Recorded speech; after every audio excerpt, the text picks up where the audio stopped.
উপস্থিত আছেন, আমার স্কুল থেকে কয়েকজন এখানে ভর্তি হয়েছে। আজকের এই বিশেষ অনুষ্ঠান যিনি আয়োজন করেছেন, অত্র প্রতিষ্ঠানের সম্মানিত প্রিন্সিপাল মহোদয়, আমি তার সাথে সংশ্লিষ্ট এবং বিদ্যালয়ের সাথে সংশ্লিষ্ট সকল সম্মানিত ব্যক্তিবর্গের জন্য আমার আন্তরিক অভিনন্দন, সালাম, শ্রদ্ধা এবং সামনে যারা উপস্থিত রয়েছে সবার জন্য থাকলো আমার শুভেচ্ছা। আসলে আজকে এখানে আসতে পেরে আমার খুব ভালো লাগতেছে। আজকে এত সুন্দর একটা অনুষ্ঠানে আমি এসেছি, সেজন্য গর্ববোধ করছি। বেশি কথা বাড়াবো না।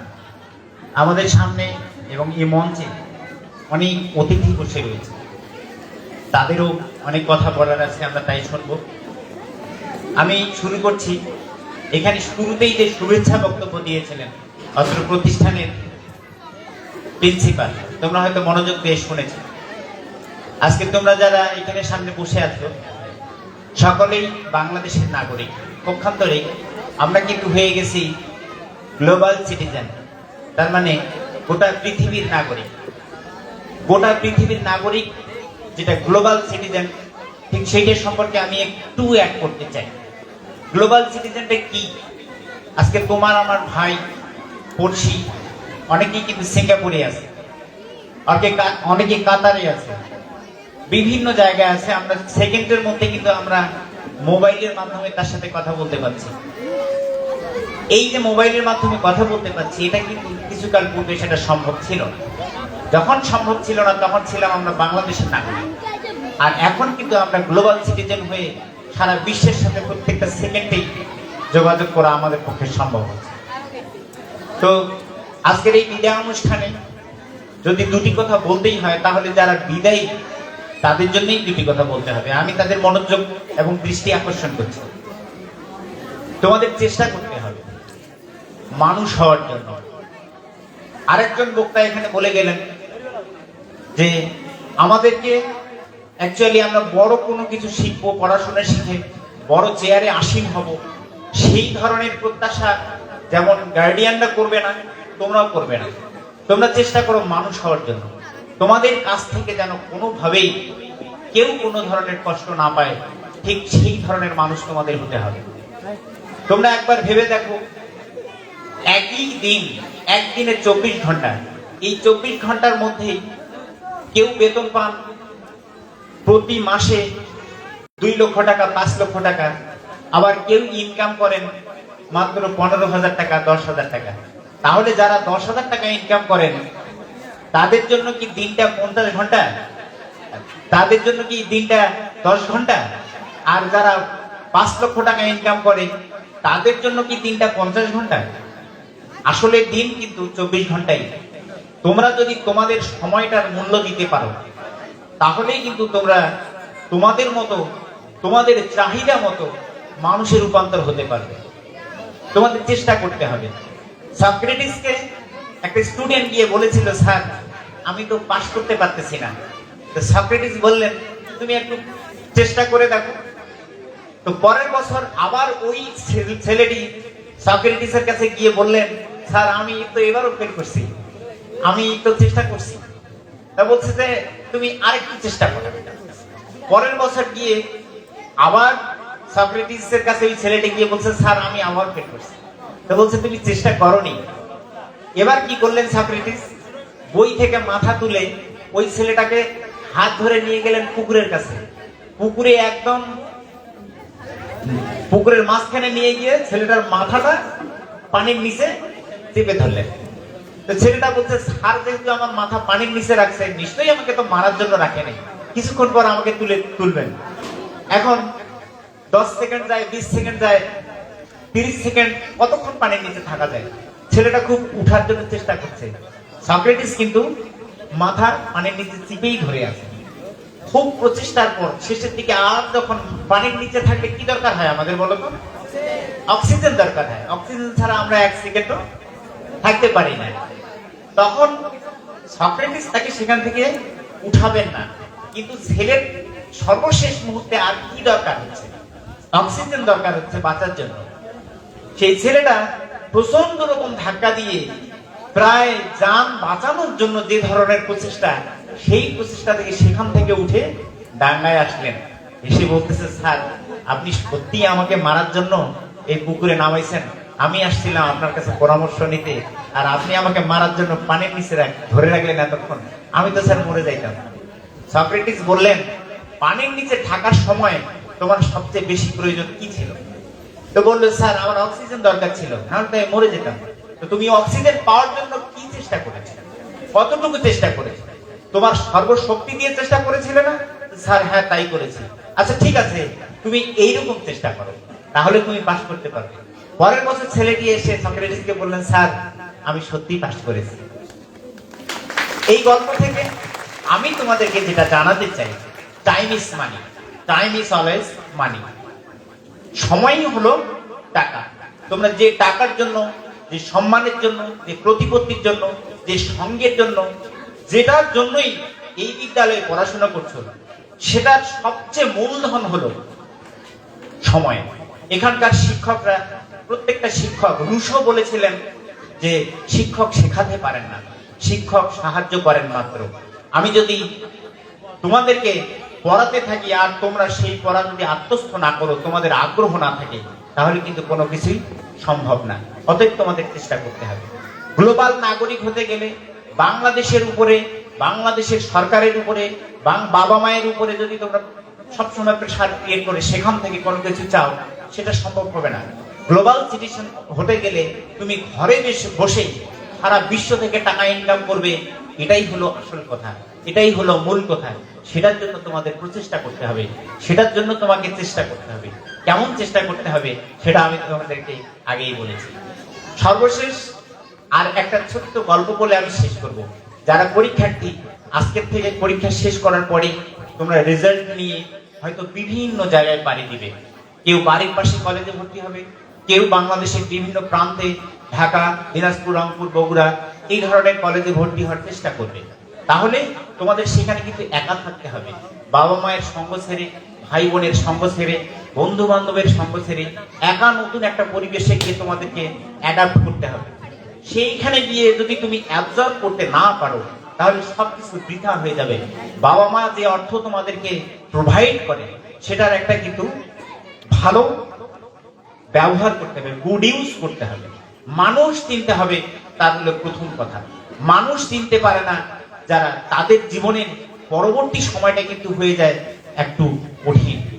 মানুষ চেনার জন্য তোমাদেরকে কিন্তু সর্বোচ্চ চেষ্টা করে যেতে হবে। বাংলাদেশের বিভিন্ন প্রান্তে নয়, তোমাদেরকে পৃথিবীর বিভিন্ন প্রান্তে গিয়ে টাকা উপার্জন করতে হবে, অ্যাবজর্ব করতে হবে।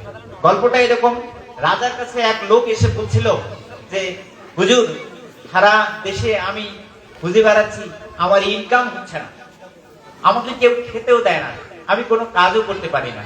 রাজা মশাই বললেন, তাহলে তোমার যোগ্যতা কি? বলছে, হুজুর আমি পশু প্রাণী মানুষ, এদের ম্যানার দেখে বুঝতে পারি এরা কি ধরনের। তা বলছে, ঠিক আছে, তোমার চাকরি আমি দিয়ে দিলাম, মাস শেষে তুমি এত টাকা বেতন পাবে, তোমার কোনো আপত্তি নেই? বলছে, না কোনো আপত্তি নেই। তো কিছুদিন পরে রাজ দরবারে যখন ওই লোকটি আসলেন, রাজা মশাই জিজ্ঞেস করলেন, কি হে কেমন আছেন? বলছে, হ্যাঁ মাসের বেতন শেষে আমি ভালোই আছি। তো রাজার মনে কিউরিসিটি জাগলো, যাচ্ছে জিজ্ঞেস করি, আচ্ছা তুমি বলো তো, আমি যে ঘোড়াটাতে চড়ে বেড়াই, যে ঘোড়াটাতে আমি চড়ে বেড়াই, সেই ঘোড়াটা কেমন? তো রাজা মশাইকে সরাসরি ওই লোকটি বললো, যাবো না, আপনার এই ঘোড়াটা ভালো জাতের না, আপনার এই ঘোড়াটা ভালো জাতের না। বলছি, কি বলছো তুমি? আমি চড়ে বেড়াই, আমি এই দেশের রাজা, আমি যে ঘোড়ায় চড়ে বেড়াই, ওটা দেশের ঘোড়া, একদম সার্চ করে সবচেয়ে ভালো ঘোড়াটাই আমার জন্য নিয়ে আসা হয়েছে। আমার ঘোড়াটার জাত ভালো না মানে? এই তোমরা কি আসো, যাও তো, ঘোড়া কোথা থেকে কিনে নিয়ে আসছো? ওই মালিককে নিয়ে আসো। নিয়ে এসে জিজ্ঞেস করছে যে, তুমি আমাকে নাকি ভালো ঘোড়া দাও নেই, ঘোড়ার জাত নাকি খারাপ, যে ঘোড়া আমি চড়ে বেড়াই। তো বলছে, হুজুর মাফ করবেন, হাত দুটা করজোরে বলছে যে, আসলে আমি ভালো জাতের ঘোড়া দেইনি। এই ঘোড়া যখন ছোট ছিল, তখন এই ঘোড়ার মাটা মারা গেছে। এই ঘোড়া কিন্তু গরুর দুধ পান করায় আমি বড় করছি। সত্যি কথা তাই। তো বলছে, তুমি কি করে বুঝলে যে এই ঘোড়ার জাত ভালো না? তো বলছে, হুজুর এই ঘোড়া সবসময় ঘোড়া কি করে, ঘাস নিয়ে মাথা উঁচু করে খায়, কিন্তু এই ঘোড়া ঘাস খায় সব সময় মাথা নিচু করে। এই জন্য বুঝছি এই ঘোড়ার জাত ভালো না। তো রাজা মশাই কি করলেন, বলছে এই তো আসলে সত্যি কথা বলছে, এ তো ব্যবহার বুঝতে পারছে, প্রাণীর ব্যবহারও বুঝতে পারছে, ঠিক আছে একে 10টা 50টা ছাগল উপহার দিয়ে দাও। রাজা মশাই 50টা ছাগল উপহার দিয়ে দিছে ওকে, তো খুশি। তারপরে কিছুদিন পরে আবার কিন্তু সিটি জাগলো, আবার ওই লোককে ডেকে বলতেছে, আচ্ছা তুমি তো এই পশু প্রাণীর ম্যানার সম্পর্কে বলতে পারলে, ব্যবহার সম্পর্কে বলতে পারলে, আচ্ছা বলো তো আমার রানীর স্বভাবটা কেমন, আমার রানীর স্বভাব কেমন, আমার রানী কেমন? তো বলছো, হুজুর আমাকে তো রিক্সে ফেলাই দিলেন, কেমনি কি বলি আমি বলতে পারবো না। তো বলছে না তুমি বলো, কোনো সমস্যা নেই। তা বলছে, হুজুর আমার রানীমা আসলে রাজার মেয়ে নন। বলছি বলো কি, আমার বাবা আমাকে বিয়ে দিয়েছে রাজার কন্যার সাথে, তাহলে আমার রানী রাজার মেয়ে নন মানে? তো বলছে তাড়াতাড়ি আমার শাশুড়ি মাকে ডেকে পাঠাতো, অন্য দেশ থেকে শাশুড়ি মা রানী ওটাকে ডেকে পাঠাইছে, আপনাকে সত্যি কথা বলতে হবে, বলেন আমার মেয়ে আমার স্ত্রী আপনার মেয়ে আসলে? উনি বললেন যে আসলে আমার যে মেয়ে, এই মেয়েটা আসলে আমার নিজের মেয়ে নয়, এই মেয়েটা ছিল একজনের দাসীর মেয়ে। তো আমার যখন মেয়ে ছিল না, তোমার বাবার সাথে বিয়ে দেওয়ার কথা ছিল তোমার আর আমার মেয়ে, সেক্ষেত্রেই কিন্তু আমি আমার এই মেয়েটাকে চুপ করে পালন করে বড় করছি, এবং সেজন্য আজকে এটা গোপন রেখে তোমার সাথে বিয়ে দেওয়া হয়েছে। বাবা এটা তুমি কিছু মনে করো না। তারপরে রাজা সব বুঝতে পারলেন, সেই লোককে আবার উপহার দিলেন। এবার উপহার দিলেন কয়েকটা গরু, 10-15টা গরু। কিছুদিন পর আবার যখন জিজ্ঞেস করা হলো, আমার সম্পর্কে তুমি বলো তো, আমার সম্পর্কে। রাজা বললেন যে আমার সম্পর্কে বলো। এখন সেই লোক বলতেছে যে আসলে হুজুর এবার কিন্তু আমার গলা কাটা যাবে। ও তার আগে জিজ্ঞেস করছে যে রানী যে এরকম তুমি বুঝতে পারছো কেমন করে? বলছে হুজুর আমি যতদিনই রাজদরবারে আসি, রানীমা দাসীদের সাথে খালি ক্যাটার ক্যাটার করে, ঝগড়া করে। এবার যখন নিজের কথা বলছে, তখন বললেন যে হুজুর এবার আর বলতে পারবো না, এটা সম্ভব না। তো বলছে যে আপনিও কিন্তু রাজার ছেলে নন। রাজার ছেলে নই মানে? তখন তার মাকে ডাকছে, মা আসলে কি আমি তোমার ছেলে নই আমি? তো বলছে বাবা না, আসলে তুমি আমার সন্তান নও, তোমাকেও আমরা পালন করছি এক জায়গা থেকে নিয়ে আসি। আবার তাকে জিজ্ঞেস করা হলো, তুমি কি করে বুঝতে পারলে? বলতে একজন রাজা যদি কাউকে উপহার দেয়, তাহলে সোনা দানা গলার হার এটা উপহার দেয়। আপনি আমাকে দেন ছাগল গরু।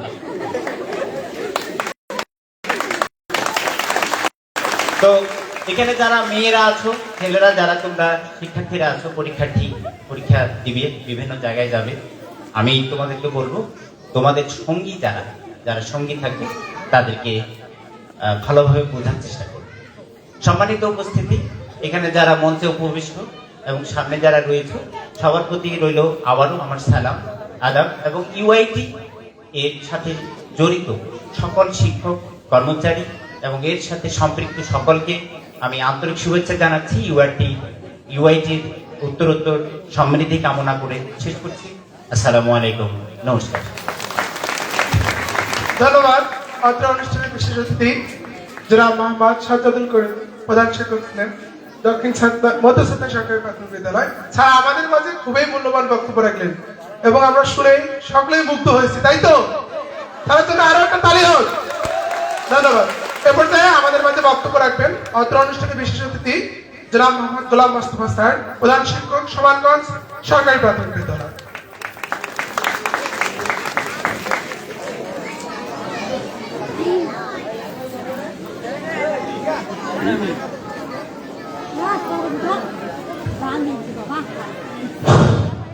আসসালামু আলাইকুম। ইউআইটি কর্তৃক আয়োজিত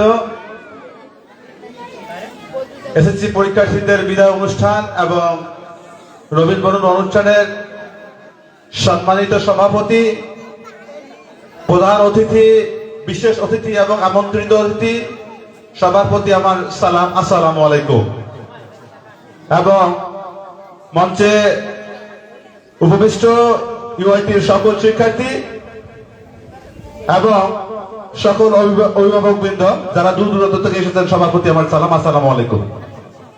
আসলে অনেকেই অনেক কথা বলে গেলেন, অনেকেই গুরুত্বপূর্ণ অনেক তথ্য দিয়ে গেলেন। আমরা সবাই সেই কথাগুলো মনোযোগ দিয়ে শুনলাম। সময় কিন্তু অনেক চলে গেছে, এখন কিন্তু আর খুব একটা ভালো কথাও আর ভালো লাগবে না, এই জন্য আমি দীর্ঘায়িত করব না আমার কথাগুলো। তো আমাদের আজকের এই অনুষ্ঠানটা দুইটা অংশ। একটা অংশ হচ্ছে যে আমরা এখানে আজকে উপস্থিত হয়েছি 2024 সালে যারা এসএসসি পরীক্ষায় অংশগ্রহণ করবেন তাদেরকে বিদায় দেওয়ার জন্য, পাশাপাশি 2024 সালে যারা শিক্ষা গ্রহণের উদ্দেশ্যে অত্র প্রতিষ্ঠানে ভর্তি হয়েছে তাদেরকে বরণ করে নেওয়ার জন্য। তো আমরা অনেকের কাছ থেকে অনেক গুরুত্বপূর্ণ তথ্য পেলাম বা অনেক গুরুত্বপূর্ণ কথা শুনলাম। তা আমাদের আসলে এখানে অনেক গুণীজন ব্যক্তি আছেন, ওনারা অনেক ভালো বলতে পারেন এবং আমরা যদি ওনাদের কথাগুলো মনোযোগ দিয়ে শুনি তাহলে আমাদের এই কথা বলার চেয়ে শোনাটাতে আমরা বেশি উপকৃত হব বলে আমি মনে করি। এই জন্য আমি আসলে বলার খুব একটা পক্ষে না, তারপরও যেগুলো কথা না বললেই নয় সে ধরনের কিছু কথা বলতেই হবে। আসলে সামনে আমাদের এসএসসি পরীক্ষা, এই এসএসসি পরীক্ষার্থীদের বিদায় দেওয়ার লক্ষ্যেই কিন্তু আমাদের এই আয়োজন। এই আয়োজন করতে গিয়ে এই প্রতিষ্ঠানের প্রিন্সিপাল মহোদয় এবং অন্যান্য যারা প্রতিষ্ঠানের সঙ্গে সংশ্লিষ্ট তারা অক্লান্ত পরিশ্রম করে এই অনুষ্ঠানটাকে কিভাবে সাফল্যমণ্ডিত করা যায় সেজন্য রাত দিন অক্লান্ত পরিশ্রম করেছেন। তাদেরকে আমি আমার অন্তঃস্থল থেকে ধন্যবাদ জ্ঞাপন করছি। পাশাপাশি আমরা গত বছর এখানে দয়াল চন্দ্র বর্মনকে এনেছিলাম, আমরা এবারও চেয়েছিলাম যে আর কাউকে আনি। আমি বেলাল স্যারের সঙ্গে কথা বলেছিলাম, তো বেলাল স্যার বললো যে স্যার সময় নেই, এবছর হয়তো আর আনা যাবে না, সময় নেই, আগামী বিদায় অনুষ্ঠান আমরা চেষ্টা করব। আমরা আরেকজন আমাদের স্কুলে আমাদের এই অনুষ্ঠানে আসার জন্য কোনো আগ্রহ প্রকাশ করেছিল। ওই ছেলেটির নাম হচ্ছে আবির ফাহান সুজন, সাঁওতাল সম্প্রদায়ের ছেলে। লেখাপড়া না করেই কিভাবে মানুষকে মোটিভেট করা যায় সেই কাজটা সে ভালো মতো করে। বাড়ি হতো ঠাকুরগাঁ। আমাদের সঙ্গে বারবার যোগাযোগ করেছিল এই অনুষ্ঠানে আসার জন্য। বেলাল স্যারের সঙ্গে আমি বলেছি, বেলাল স্যার বললো যে স্যার এবার আর এটা না করি, আগামী বছর থেকে আমরা যারা ভালো কিছু করতেছে, যারা উদ্যোক্তা, তাদেরকে নিয়ে এসে আমাদের শিক্ষার্থীদের মোটিভেট করার চেষ্টা করবো। এই জন্য বললাম যে ঠিক আছে এবার আর করবো না। তো ব্যাপারটা হচ্ছে যে তারপরেও আমাদের স্যারেরা এখানে আছেন এবং সম্মানিত উপস্থিতি যারা আছেন ওনাদের কথা আমরা মনোযোগ দিয়ে শুনবো। আর একটা কথা, যারা এখানে পরীক্ষা দেওয়ার জন্য এবার এই পরীক্ষা দিবেন ইউআইটি থেকে, তাদেরকে বলবো সময় কিন্তু খুব একটা বেশি নাই। এতদিন থেকে স্যারেরা প্রতিষ্ঠানে যে সকল বিষয় পড়িয়েছে সে সকল বিষয় আবার ভালো করে পড়তে হবে।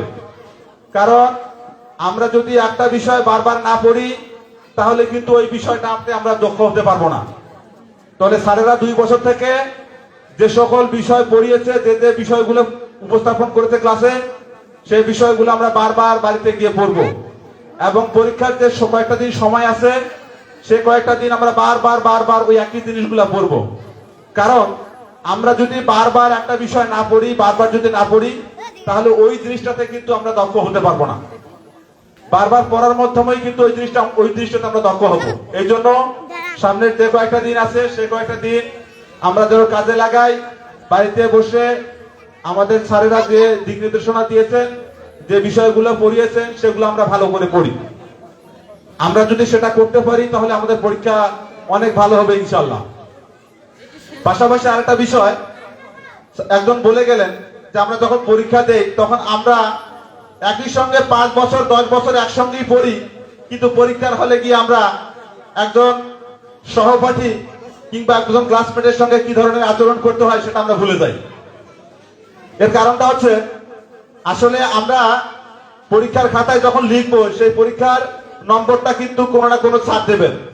এই আমার লেখাটা দেখে যদি আরেকজন লিখে তাহলে কিন্তু আমার নাম্বার কমে যাবে না। তাহলে আমি কেন তাকে দেখাবো না? একই সঙ্গে 10টা বছর 5টা বছর একসঙ্গে একই প্রতিষ্ঠানে পড়লাম, অনেক সুখের কথা অনেক দুঃখের কথা তার সঙ্গে শেয়ার করলাম, অনেক ভালো মন্দ বিষয় তার সঙ্গে শেয়ার করলাম, কিন্তু পরীক্ষার হলে গিয়ে তাকে যেন আমি চিনি না, এটা করা যাবে না। তাহলে কি করতে হবে? আমি যাহা জানি, আমি যাহা লিখছি, সবগুলো বিষয় আমাদের মধ্যে যারা যারা আমরা আছি সবাই যেন শেয়ার করে যদি লিখি, তাহলে পরীক্ষাটা কিন্তু অনেক ভালো হবে, তাহলে ভালো নম্বর পাওয়াটা কিন্তু নিশ্চিত হবে।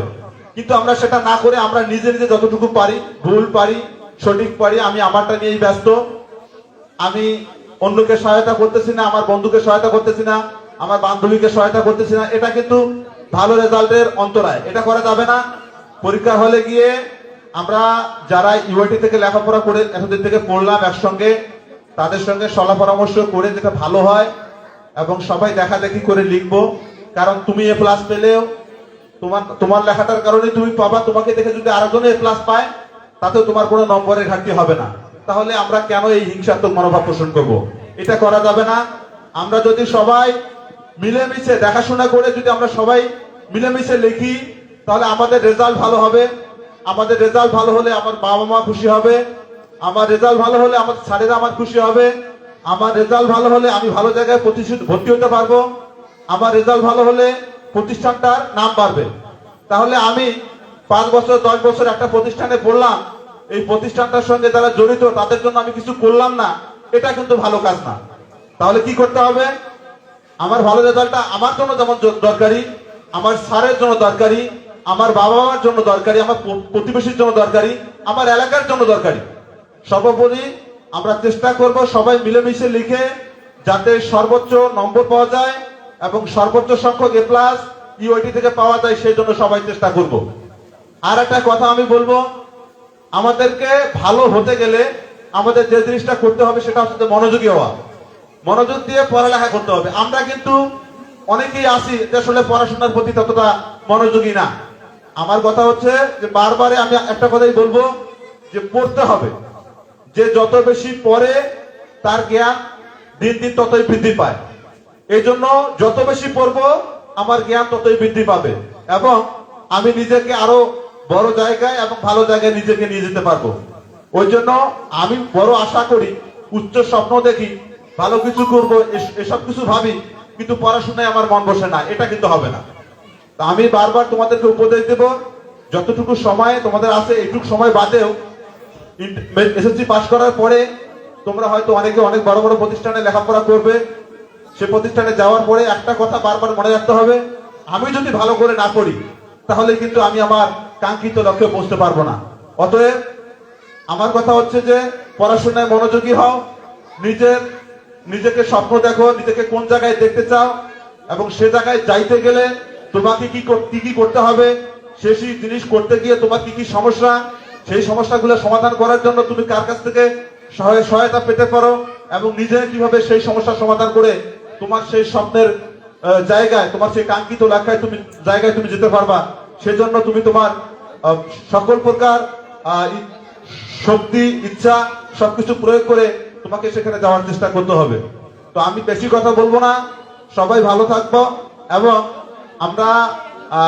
আমরা যারা এসএসসি পরীক্ষা দিচ্ছি সবাই ভালো রেজাল্ট করে এই প্রতিষ্ঠানের নাম মানে উজ্জ্বল করার জন্য আমাদের পক্ষ থেকে সর্বোচ্চ সহায়তা করব, এই আশাটুকু আমরা করব। পাশাপাশি আমি আর বেশি কিছু বলবো না, এখানে অনেকেই আছেন, সময় চলে যাচ্ছে। তো সবাই সুস্বাস্থ্য এবং মঙ্গল কামনা করে আমি এখানেই শেষ করছি। আসসালামু আলাইকুম। ধন্যবাদ স্যারকে, খুবই সুন্দর মূল্যবান বক্তব্য রাখলেন আমাদের মাঝে। সম্মানিত সুধী, আমি আসলে বলতে চাই মানুষের জীবনের মূল্য কোনো কিছুরই তুল্য নয়, আর এই জীবন পরিচালনার জন্য চাই সুন্দর ও সচেতন মন। বলতে চাই শান্তি শান্তি শান্তি, ইউআইটি কে নিয়ে থাকবে না কারো বিদ্বেষ বিভ্রান্তি। আচ্ছা, বন্যা প্লাবন করা, তারপর প্রাণ প্রাচুর্য থাকবে ইউআইটি শিক্ষাঙ্গন ভরা। সম্মানিত সুধী, এ পর্যায়ে আমাদের মাঝে বক্তব্য রাখবেন অত্র অনুষ্ঠানের বিশেষ অতিথি জনাব মোহাম্মদ মুন্সি সাদিক সালেহ, গীতি কবি, বাংলাদেশ বেতার।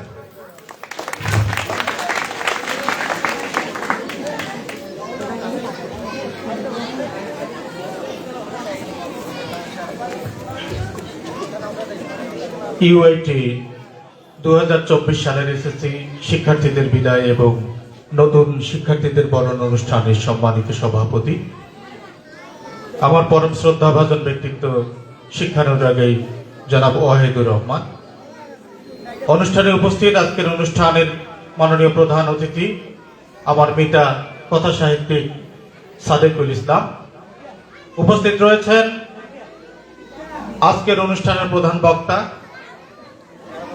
এতদ অঞ্চলের প্রাথমিক শিক্ষার গর্ব মোহাম্মদ খতিবুর রহমান, উপস্থিত রয়েছেন সম্মানিত বিশেষ অতিথিবৃন্দ, বিভিন্ন শিক্ষা প্রতিষ্ঠানের প্রধানগণ, ইউআইটির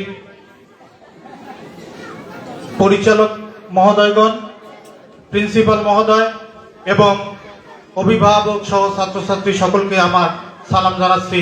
আসসালামু আলাইকুম।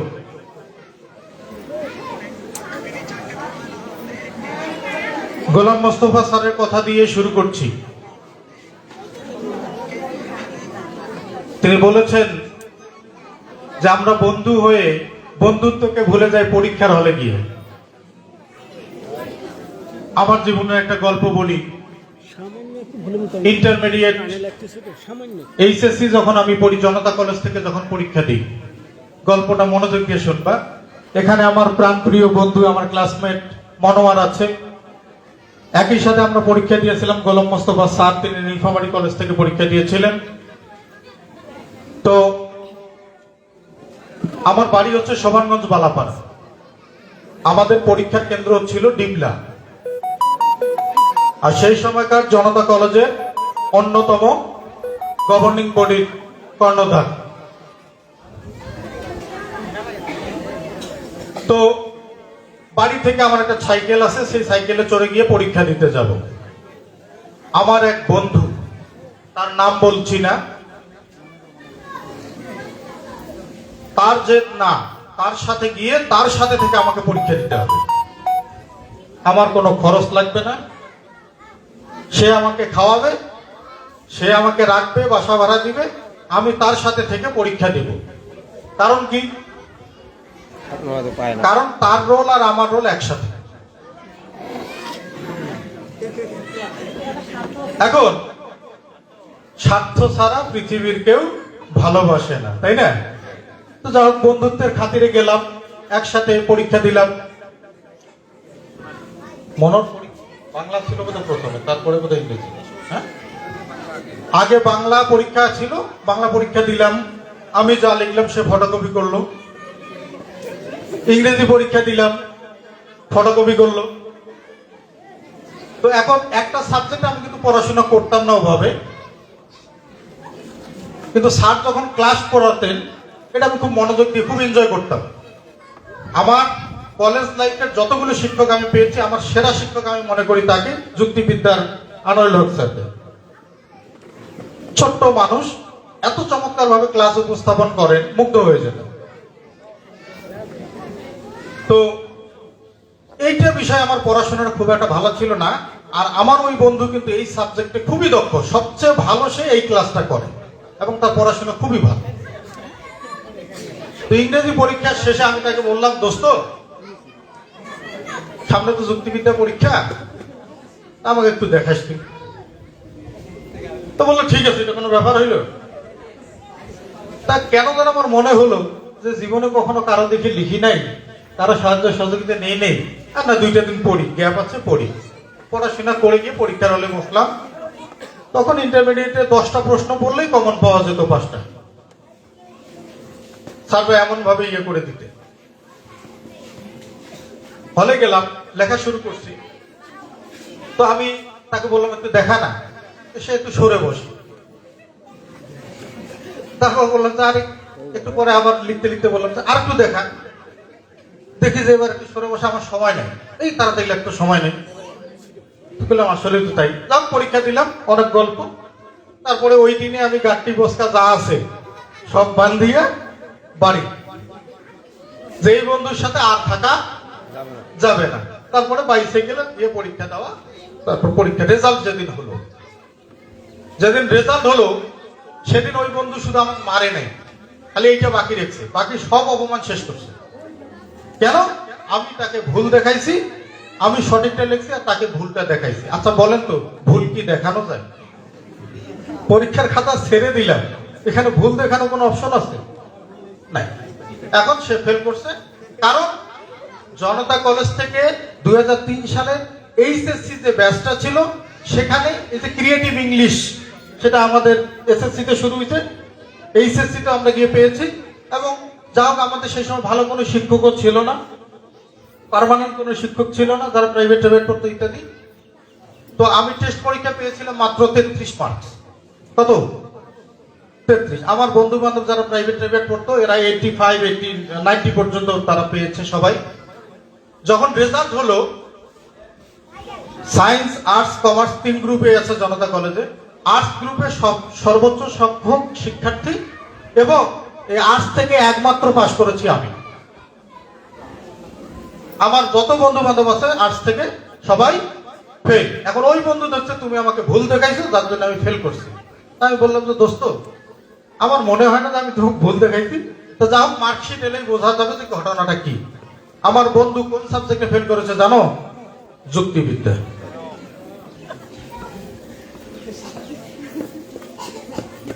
এটা এটা এটা সবাই জানে, এটা সবাই জানে।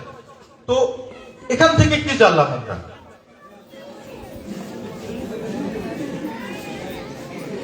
অহিংসা পরম ধর্ম। তোমার দেখে কেউ লিখুক, তাকে এই সহযোগিতাটা দাও, আর নিজে চেষ্টা করো যেন কারো দেখার দরকার না হয়।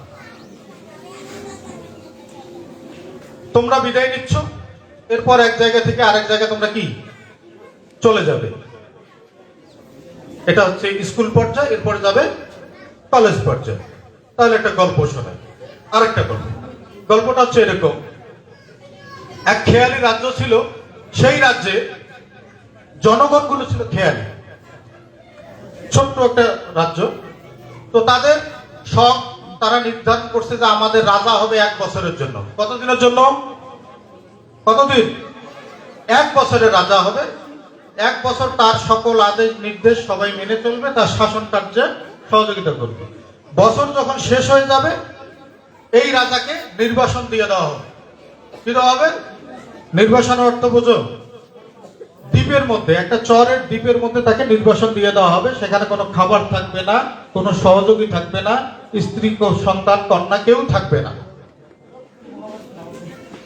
এখন বলো তো, এরকম নির্বাসন কেউ চায়? এইরকম রাজত্ব কেউ চাবে? কেউ চাচ্ছে না। 2-1 জন মারা যাওয়ার পরে তখন লটারি করা হলো যে আমাদের মধ্যে থেকে যেহেতু রাজা হবে, এবার লটারি হবে। লটারিতে যে রাজা নির্বাচিত হবে তাকে রাজত্ব করতেই হবে, এবং 1 বছর পরে তাকে নির্বাসনে যেতেই হবে। এভাবে একের পর এক রাজা সেই রাজত্ব করে, নির্বাসনে যায়, মারা যায়। এরপরে একজন জ্ঞানী মানুষের কাছে লটারিতে তার নাম উঠেছে, এবং রীতিমতো তাকে রাজা হিসেবে অভিষেক করানো হলো।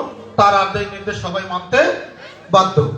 এখন রাজা জনগণের যে প্রতিনিধি যারা আরো আছে তাদেরকে ডাক দিলেন যে, শোনো, 1 বছর পরে তো আমাকে নির্বাসন দিয়ে দেওয়া হবে। যে জি মহারাজ, যে আমাকে কোন দ্বীপে নির্বাসন দেওয়া হবে?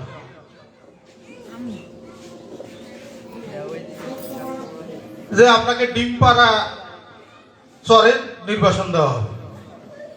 চরের নাম কি? ডিমপাড়া চর। ডিমপাড়া চর কোথায় আছেন? চলো আপনি দেখতে যাব।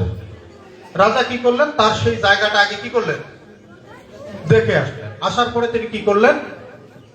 তার যে রাজ্যের যে লোকজন আছে তাদেরকে কাজে লাগালেন ওই রাজ্যে বৃক্ষরোপণের জন্য, ওই রাজ্যে বাগান করার জন্য, ওই রাজ্যে গরু ছাগল যত আছে সব কিছু একটা একটা একটা করে শিফট করার জন্য। যাওয়ার আগে তিনি তার কি করলেন? পরিবার পরিজন যা আছে সবাইকে সেখানে শিফট করলেন, করে রাজ্য শাসন যেমন তেমন, রাজ্য শাসন যথাযথ যেভাবে করা লাগে করছে, কিন্তু তার পরবর্তী যে জায়গাটা সেটা কি করলেন? সাজিয়ে নিলেন। নেওয়ার পরে তাকে সেই দ্বীপে নির্বাসন দিয়ে দেওয়া হলো। ফলাফল কি দাঁড়ালো? যে রাজ্য সে ফেলে এসেছে তার চেয়ে একটা বড় রাজ্যের সে একাই মালিক হয়ে গেল। এই গল্পটা থেকে আমরা কি জানলাম? তোমরা যে এই যে পরীক্ষা দিচ্ছ, পরের একটা স্টেপে যাচ্ছ, তো সেটা কি দেখেছো যে এই জগৎটা কি? স্যারদের কাছ থেকে গল্প শুনলেন, ঢাকা ইউনিভার্সিটির গল্প শুনলেন, অনেক মোটিভেশনাল স্পিচ আমরা শুনলাম, তাই না? তো আমরা ওই জায়গাগুলো কিন্তু দেখি না, আমরা কল্পনা করি না, আমাদের ইমাজিনেশনে সেটা আসে না। আমরা কল্পনা করি না যে আমি কতটুকু হব। শেক্সপিয়ার বলেছিলেন, মানুষ তার সাম্রাজ্যের চেয়েও বড়। মানুষ তার সাম্রাজ্যের চেয়েও বড়। আমাদেরকে সেভাবে বড় হয়ে উঠতে হবে। এখন এই বড় হয়ে ওঠার পেছন থেকে কিছু মানুষ তোমাকে নিয়ে সমালোচনা করবে। কি করবে? সমালোচনা করবে। কিছু মানুষ নিরুৎসাহিত করবে, এই কি একটা মাঝির ছেলে, সে আবার পড়াশোনা করবে, কি হবে? কিছুই হতে পারবে না, না একে দিয়ে কিছু হবে না, এরকম গল্প আসে না? একদল ব্যাগ একটা জঙ্গলের মধ্য দিয়ে যাচ্ছিল, সেই জঙ্গলের মধ্যে বড় একটা খাদ ছিল, গর্ত ছিল, বিশাল বড় গর্ত, খাড়া গর্ত। তো দুটো ব্যাঙ হঠাৎ করে সেখানে পড়ে গেছে। এখন পড়ে গেলে কি ওঠার চেষ্টা করবে কি করবে না? করবে। যথারীতি ওঠার চেষ্টা করতেছে। তো ঢালু যে জায়গাটা আছে এতটুকু উঠতে পারে, উপরে কিন্তু খাড়া, এখানে আর উঠতে পারে না।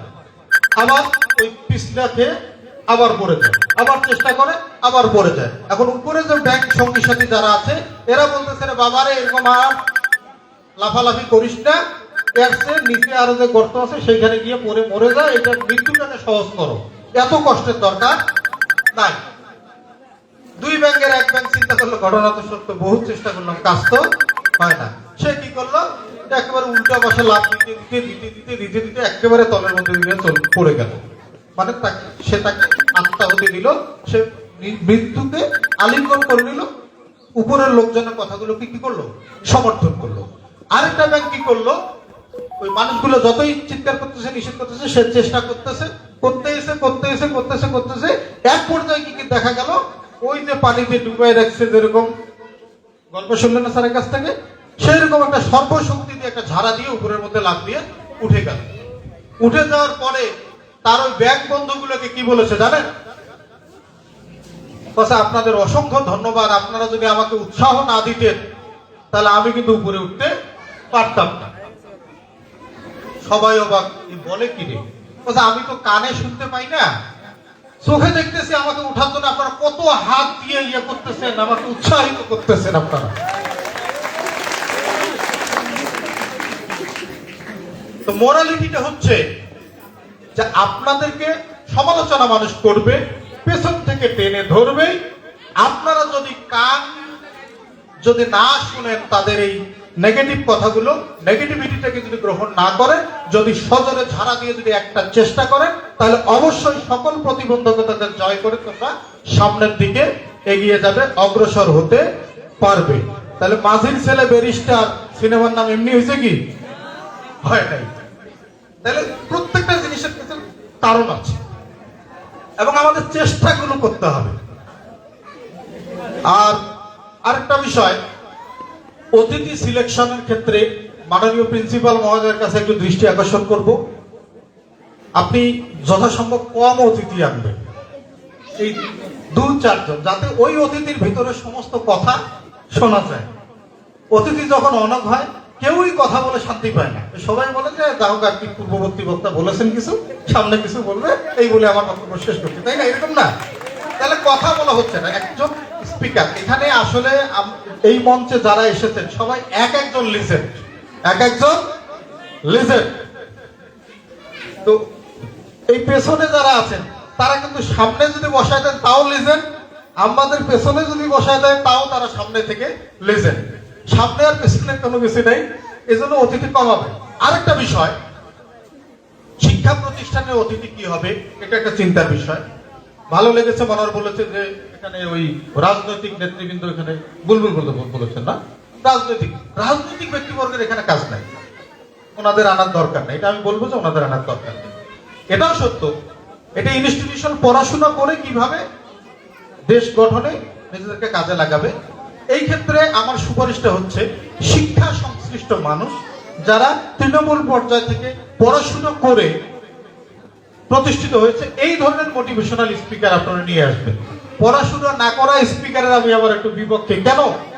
সবাই যদি কয়ে যে তাহলে পড়াশোনা না করে ও যদি বিখ্যাত হয়েছে, সবাই কিন্তু তার লাইন যদি ধরে তাহলে আপনার শিক্ষাঙ্গনে তালা দিতে হবে।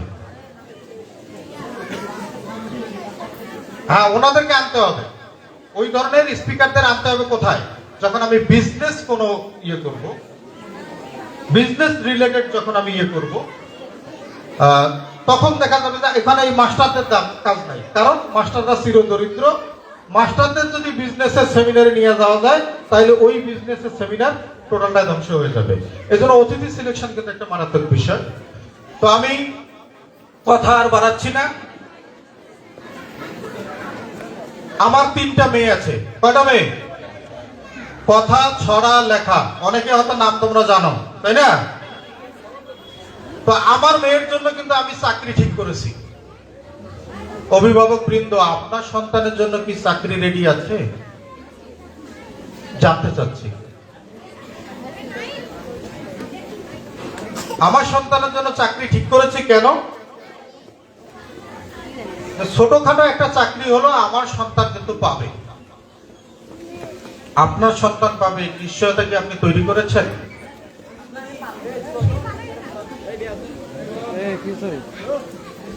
একটু অবাক করা কথা, এটা কেমন কথা? যে বিষয়টা আসলে শিক্ষাঙ্গনে গুরুত্ব দেওয়া হয় না, আমি সেই কথাটাতেই এখন আসছি। গণপ্রজাতন্ত্রী বাংলাদেশ সরকারের সর্বশেষ যে পরিকল্পনা, সেই পরিকল্পনা অনুযায়ী প্রতিটি বিষয়ে শিক্ষার্থীদেরকে দক্ষ করে গড়ে তুলবে। ইদানিং ফেসবুকে একটা কথা খুব বেশি আলোচনা আছে, রান্না বান্না শেখার জন্য নাকি স্কুল। এইটা নিয়ে খুব আলোচনা হচ্ছে, কিন্তু আসলে রান্না বান্না শেখার জন্য শুধু স্কুল নয় তো, আরো অনেক কিছু শেখানোর জন্য স্কুল। নাচ শেখানোর জন্য স্কুল, গান শেখানোর জন্য স্কুল, আবৃত্তি শেখানোর জন্য স্কুল, সকল ধরনের কো কারিকুলাম অ্যাক্টিভিটি যেগুলো আগে ছিল সেগুলো এখন কারিকুলামে নিয়ে আসা হচ্ছে। এবং প্রাথমিক শিক্ষার ক্ষেত্রে পদ সৃজন হয়ে গেছে গতিগত, সেটি হচ্ছে প্রত্যেকটা বিদ্যালয়ে একজন করে সঙ্গীতের শিক্ষক নিয়োগ দেওয়া হবে। এখন প্রশ্ন হচ্ছে, অভিভাবক বৃন্দ, আপনার সন্তানদের ভবিষ্যতে প্রতিষ্ঠিত হতে যাচ্ছে, পড়াশোনা শেষ করছে, আপনাদের কয়টা সন্তানকে আপনারা সঙ্গীতে শিক্ষিত করেছেন? করেননি। আমার সন্তানকে কিন্তু আমি শেখাচ্ছি, পয়সা খরচ করে শেখাচ্ছি। আমি প্রিন্সিপাল মহোদয়কে বলবো, আপনার বিজ্ঞানের জন্য যেমন এখানে একটা রুম রয়েছে, কক্ষ রয়েছে, কো কারিকুলাম অ্যাক্টিভিটিস এর জন্য যেন একটি কক্ষ বরাদ্দ থাকে। আমরা বারবার আসি, বারবার শুধু বলি, কিন্তু উদ্যোগ কিন্তু আমরা ইউআইটি কর্তৃপক্ষকে আজ পর্যন্ত নিতে দেখিনি।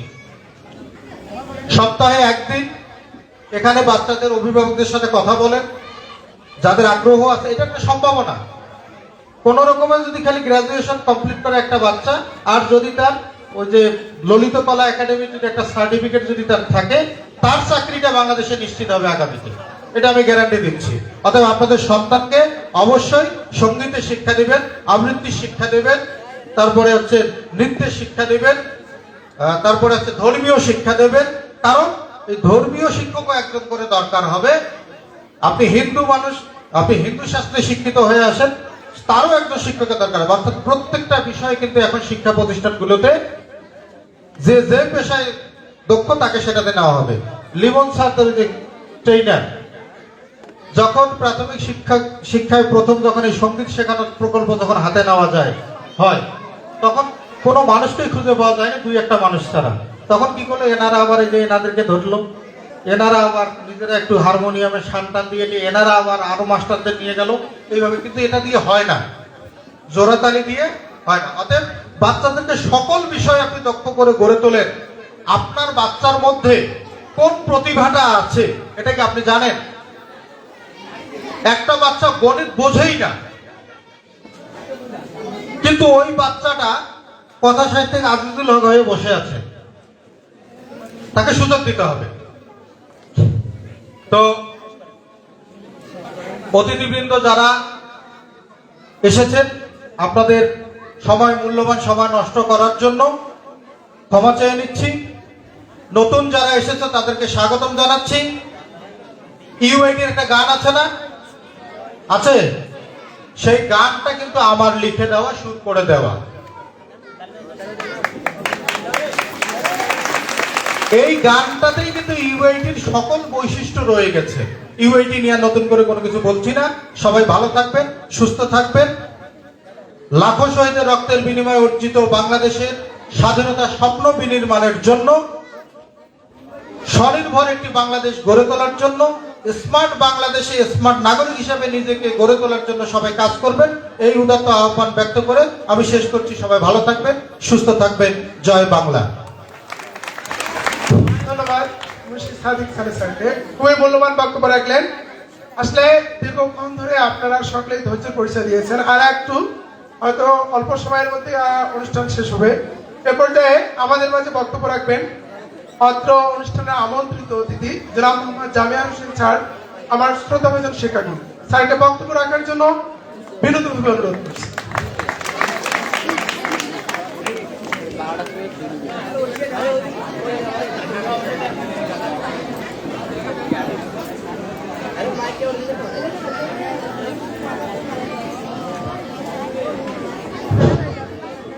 আসসালামু আলাইকুম।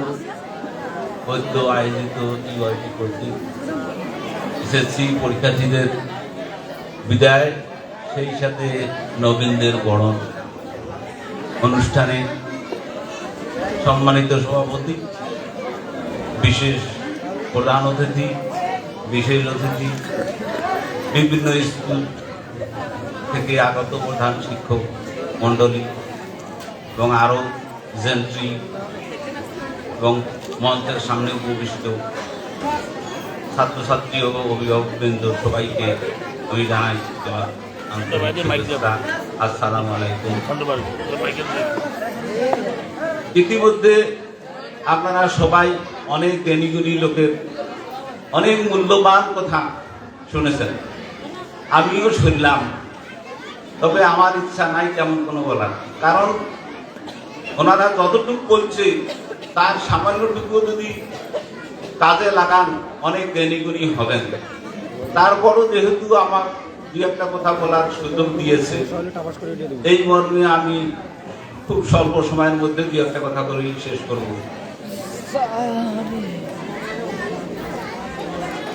একটি কথা শুনে উঠল হৃদয় কেঁপে, আসলে আবার যেতে হবে, একে বিদায় বলে। এখন বিদায়, যারা এসএসসি পরীক্ষার্থী বিদায় নিচ্ছেন, তোমরা এসেছিলেন কি উদ্দেশ্যে?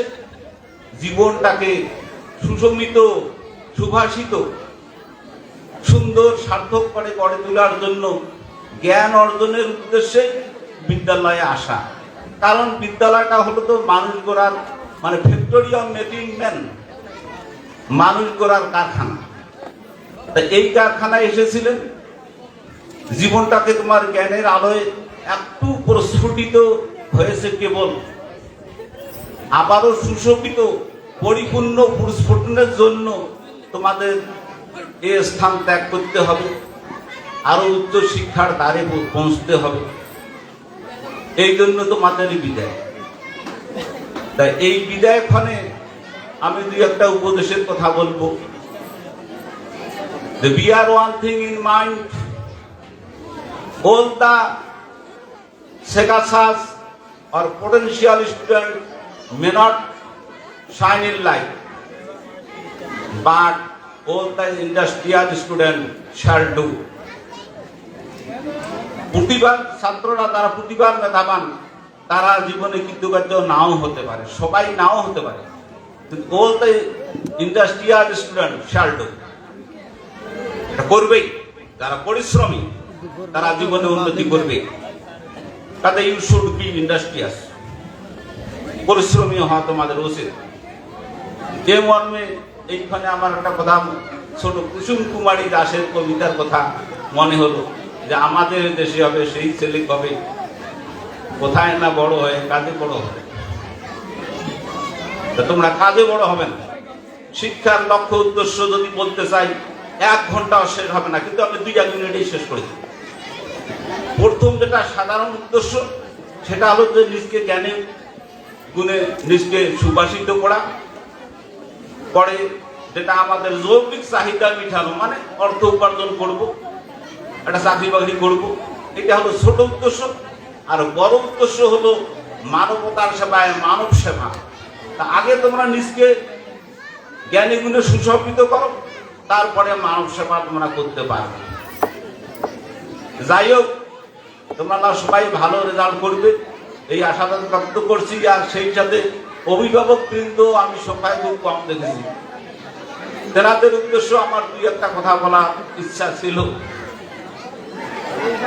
অভিভাবক বৃন্দ যারা আছেন, আমি যদি প্রশ্ন করি হয়তো এই মুহূর্তে পাবো না তোমাদের কাছে উত্তর, যে সবচেয়ে বড় সম্পদ আপনাদের কি? হয়তো উত্তর আসবে সন্তানাদি, কেউ বলবে জমি জায়গা, টাকা পয়সা, চাকরি বাকরি। আমি বলিলে একটাও না হয়। সবচেয়ে বড় সম্পদ হলো, হ্যাঁ কেউ বলবে হ্যাঁ সন্তানাদি যদি আমার না থাকে পরিবারে, তাহলে আমার কোন সম্পদই বা থাকবে। কিন্তু সন্তানাদিকে বড় করতে গেলে যে জ্ঞান বিদ্যা বুদ্ধির যে মানে অনস্বীকার্য, এটা ছাড়াতে হবেই না। কারণ এখনকার ছেলে পেলে দেখেন নানান অপকর্মে আসক্ত হয়ে নিজের জীবনটাকে মাটি করে দিল, যেটার উদাহরণ তোমার সামনে পিছনে অনেক কিছুই দেখতেছেন। তাইলে ও ছেলে কি পরিবারের জন্য এখন সম্পদ হইল না আপদ হইল? কাজে এই সম্পদটাকে সত্যিকারের সম্পদ করতে গেলে সবচেয়ে বড় সম্পদ আমার দৃষ্টিকোণ থেকে বলে, আরো 10 জন জ্ঞানী লোক স্বীকার করবে, সেটা হলো বুদ্ধি। বুদ্ধি মেধাটা হইতে সবচেয়ে বড় সম্পদ। এই বুদ্ধি সম্পদ, এই বুদ্ধি মেধা তৈরি করতে গেলে স্কুল কলেজে আসার প্রয়োজন। এখন এই মর্মে আমরা আমাদের বাচ্চা কাচ্চাকে স্কুল কলেজে পাঠাইছেন, স্কুলে আসছে। প্রতিষ্ঠানটা হলো প্রাইভেট প্রতিষ্ঠান, কাজে এখানে বাচ্চা কাচ্চাদের যদি নিয়মিত বেতনাদি দিবেন, সেটা পূর্বের বক্তাও একজন বলে গেছে। আমি এই মর্মে বলি, বড় বড় প্রতিষ্ঠানে শহরে আছে, আপনারা সবাই বুঝে শহরে ভালো লেখাপড়া হয়, তেমন কিছু হয় না। যার প্রমাণ আমি নিজে। কিছুদিন আগে আমি কোন একটা বাচ্চাকে তার বাসায় গেছিলাম রংপুরে, যে আর দেখেছি এমন দুর্বল, ক্লাস 4-এ পড়ে।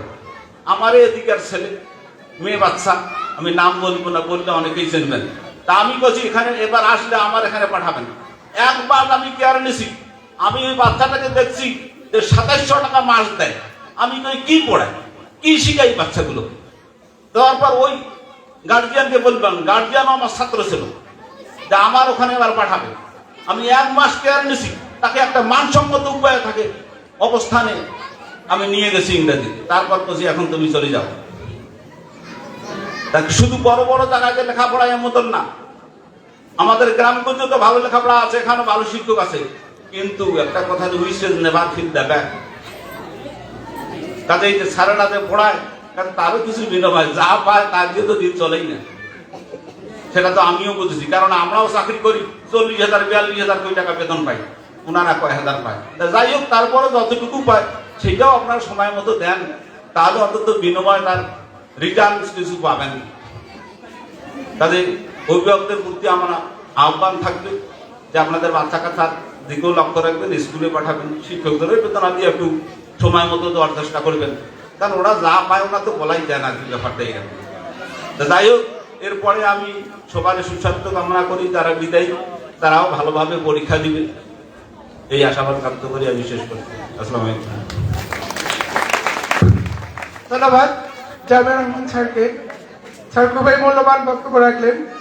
আসলে অনুষ্ঠান মানে এক করে সময় অনেক গড়িয়ে গেছে, হয়তো অনেকে একটু বিরক্ত হচ্ছ। আর বেশি সময় লাগবে না, অল্প সময়ের মধ্যে শেষ করে দেবো। আর বেশি বক্তা নাই, আমাদের আর কয়েকজন আছে। এ পর্যায়ে আমাদের কাছে বক্তব্য রাখবেন অত্র অনুষ্ঠানের প্রধান বক্তা জনাব মোহাম্মদ খতিবুর রহমান স্যার, প্রধান শিক্ষক, দক্ষিণ চেন্নাই সরকারি প্রাথমিক বিদ্যালয়। স্যারকে বক্তব্য রাখার জন্য বিনীতভাবে অনুরোধ করছি। বিসমিল্লাহির রহমানির রহিম। ধন্যবাদ স্যারকে আমাকে কিছু বলার সুযোগ করে দেওয়ার জন্য। আসলে আমি যা বলতে চেয়েছি তা মোটামুটি সবাই বলে ফেলেছে। ওই যে সাদিক সালে সাহেব একটা কথা বললেন না, যে বক্তা বেশি হলে শেষের লোকের বলার কিছু থাকে না।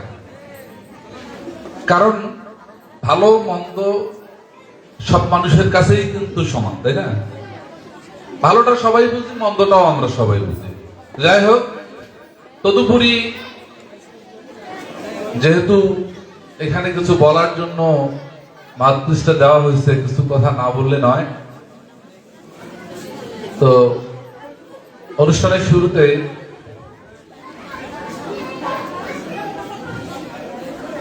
আমি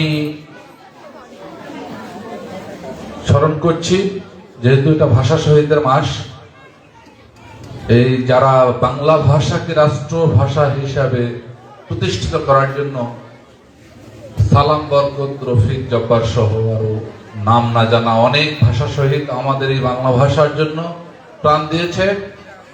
আমরা এই ভাষার মাসের শুরুতে তাদের নাম শ্রদ্ধা ভরে স্মরণ করছি। সেই সাথে মঞ্চে উপবিষ্ট অধ্যকার ইউআইটি কর্তৃক আয়োজিত 2024 সালের এসএসসি পরীক্ষার্থীদের বিদায় এবং ষষ্ঠ শ্রেণীতে যারা বিভিন্ন স্কুল থেকে স্কুলে এসে ভর্তি হয়েছে তাদের বরণ অনুষ্ঠানের সম্মানিত সভাপতি, প্রধান অতিথি, বিশেষ অতিথি, অভিভাবকবৃন্দ, সামনে উপবিষ্ট আমার কচিকাচা শিক্ষার্থীরা, সবার প্রতি রইল আমার সালাম, আসসালামু আলাইকুম। হিন্দুদের প্রতি রইল আদাব। যাই হোক, আমি প্রিন্সিপাল স্যারের একটা কথার সাথে কথা দিয়ে আমি শুরু করতে চাচ্ছি। প্রিন্সিপাল স্যার একটা কথা বলেছিলেন যে এআই নাকি যেন আর্টিফিশিয়াল ইন্টেলিজেন্সি। এআই বা আর্টিফিশিয়াল ইন্টেলিজেন্সি কথাটার অর্থ হলো কৃত্রিম বুদ্ধিমত্তা। এখন আবার এর ফাঁকে আমাদের কিছু অতিথিবৃন্দ বললেন যে আমরা বিভিন্ন ডিজিটালাইজড ইনস্ট্রুমেন্টস আছে, যেমন মোবাইল, কম্পিউটার, ল্যাপটপ, এগুলোতে আবার অনেক মানুষ আসক্ত। কেউ বলতেছেন এআই দরকার, কেউ আবার বলতেছেন ওইটাতে যাওয়া যায় না। এটা কেমন কথা?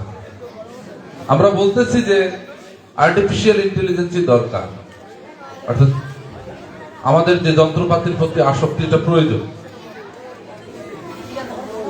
আসলে দুটা কথাই সঠিক। আর্টিফিশিয়াল ইন্টেলিজেন্সি তৈরি করার বা ইন্টেলিজেন্সি শো করারও একটা সময় আছে, বয়স আছে, সুযোগ আছে, সম্ভাবনা আছে। আমাদের সেই সম্ভাবনার সময়টাতে আমাদের কাজে লাগাতে হবে। এখন আমরা শুনেছিলাম এই সময় আমার পড়ার সময়, এই সময় আমাকে নিজেকে প্রস্তুত করার সময়, পরিবর্তিত এই পৃথিবীর সাথে নিজেকে তাল মিলিয়ে চলতে গেলে আমার সবার আগে প্রস্তুতি প্রয়োজন। তো আমি প্রস্তুতি নেই নাই, আমার সেই আসে নাই। আমি এখানে আমাদের ওই প্রিন্সিপাল অফিসার মহোদয় আছেন সাদিকুল সাহেব, উনি বলুন তো, উনি যখন লেখাপড়া করেছিল তখন এই কোনো মোবাইল ছিল নাকি? আমরা যখন পড়েছিলাম তখন কোনো মোবাইলে ছিল না। সাদিকুল সাহেব ছিল? এখন আপনার ব্যাংকিং কার্যক্রম আপনি কি দিয়ে করেন? এখন হাত দিয়ে করেন কি না মোবাইলে? সব মোবাইলে বা কম্পিউটারে। তার মানে কি ওনাকে ছাত্র জীবনে এই মোবাইল চালাইতে হয়েছে? চালাইতে হয়েছিল? যদি না হয় প্রিন্সিপাল অফিসার গিরি এখন চালাতে পারে, তোমাদের হাতে এটা মোবাইল কেন? তোমার হাতে ওই মোবাইলটা কেন? আমার কথা বুঝো নাই? যদি উনি, আমরা যদি ওই সময় এখানে যারা আছেন কেউই মোবাইলের সময়কার, মোবাইল দিয়ে পড়াশোনা করা বা মোবাইলের যুগের ছাত্র ওখানকার কেউই নয়, অথচ এখন যদি এই সবগুলো স্যারকে বলা হয় যে আপনি কম্পিউটার, ল্যাপটপ ইত্যাদি চালাতে পারেন কিনা, তো আমার মনে হয় এমন কোনো অপশন নাই, সবাই সবগুলো অপশন জানে। তার মানে কি এনাকে কি মোবাইলের চালানোর বিদ্যাটা আগে শিখতে হয়েছিল? ক্লাস 10-এ বা 8-এ বা 9-এ ইন্টারমিডিয়েট শেখার দরকার ছিল? তাহলে কেন শিখলেন? এইখানে আসে ওই আমাদের স্যারের কি বলা হয়, লেমন স্যার সাজ্জাদুজ্জামান ভাই বললেন যে একজনকে পুকুরের মধ্যে চাপ দিয়ে ধরা হয়েছে। তো সে কি করছে? না স্যার তো আমাকে মারবে না, স্যার আমাকে টেস্ট করতেছে। তো এক সময় যখন দেখতেছে যে স্যার আসলেই ছাড়ে না, তখন সে কি করছে? সর্বোচ্চ ইফোর্ট দিয়ে, চেষ্টা দিয়ে সে কি করছে? নিজেকে মুক্ত করেছে। তো যখন তার প্রয়োজন হয়েছিল বাঁচার, সর্বোচ্চ ইফোর্টটা তখন সে দিয়েছে। তো এখন সাদিকুল সাহেবের ব্যাংক চালাইতে গেলে ল্যাপটপ, কম্পিউটার জানা দরকার, সেটা তাকে কর্তৃপক্ষ শিখিয়ে দেবে।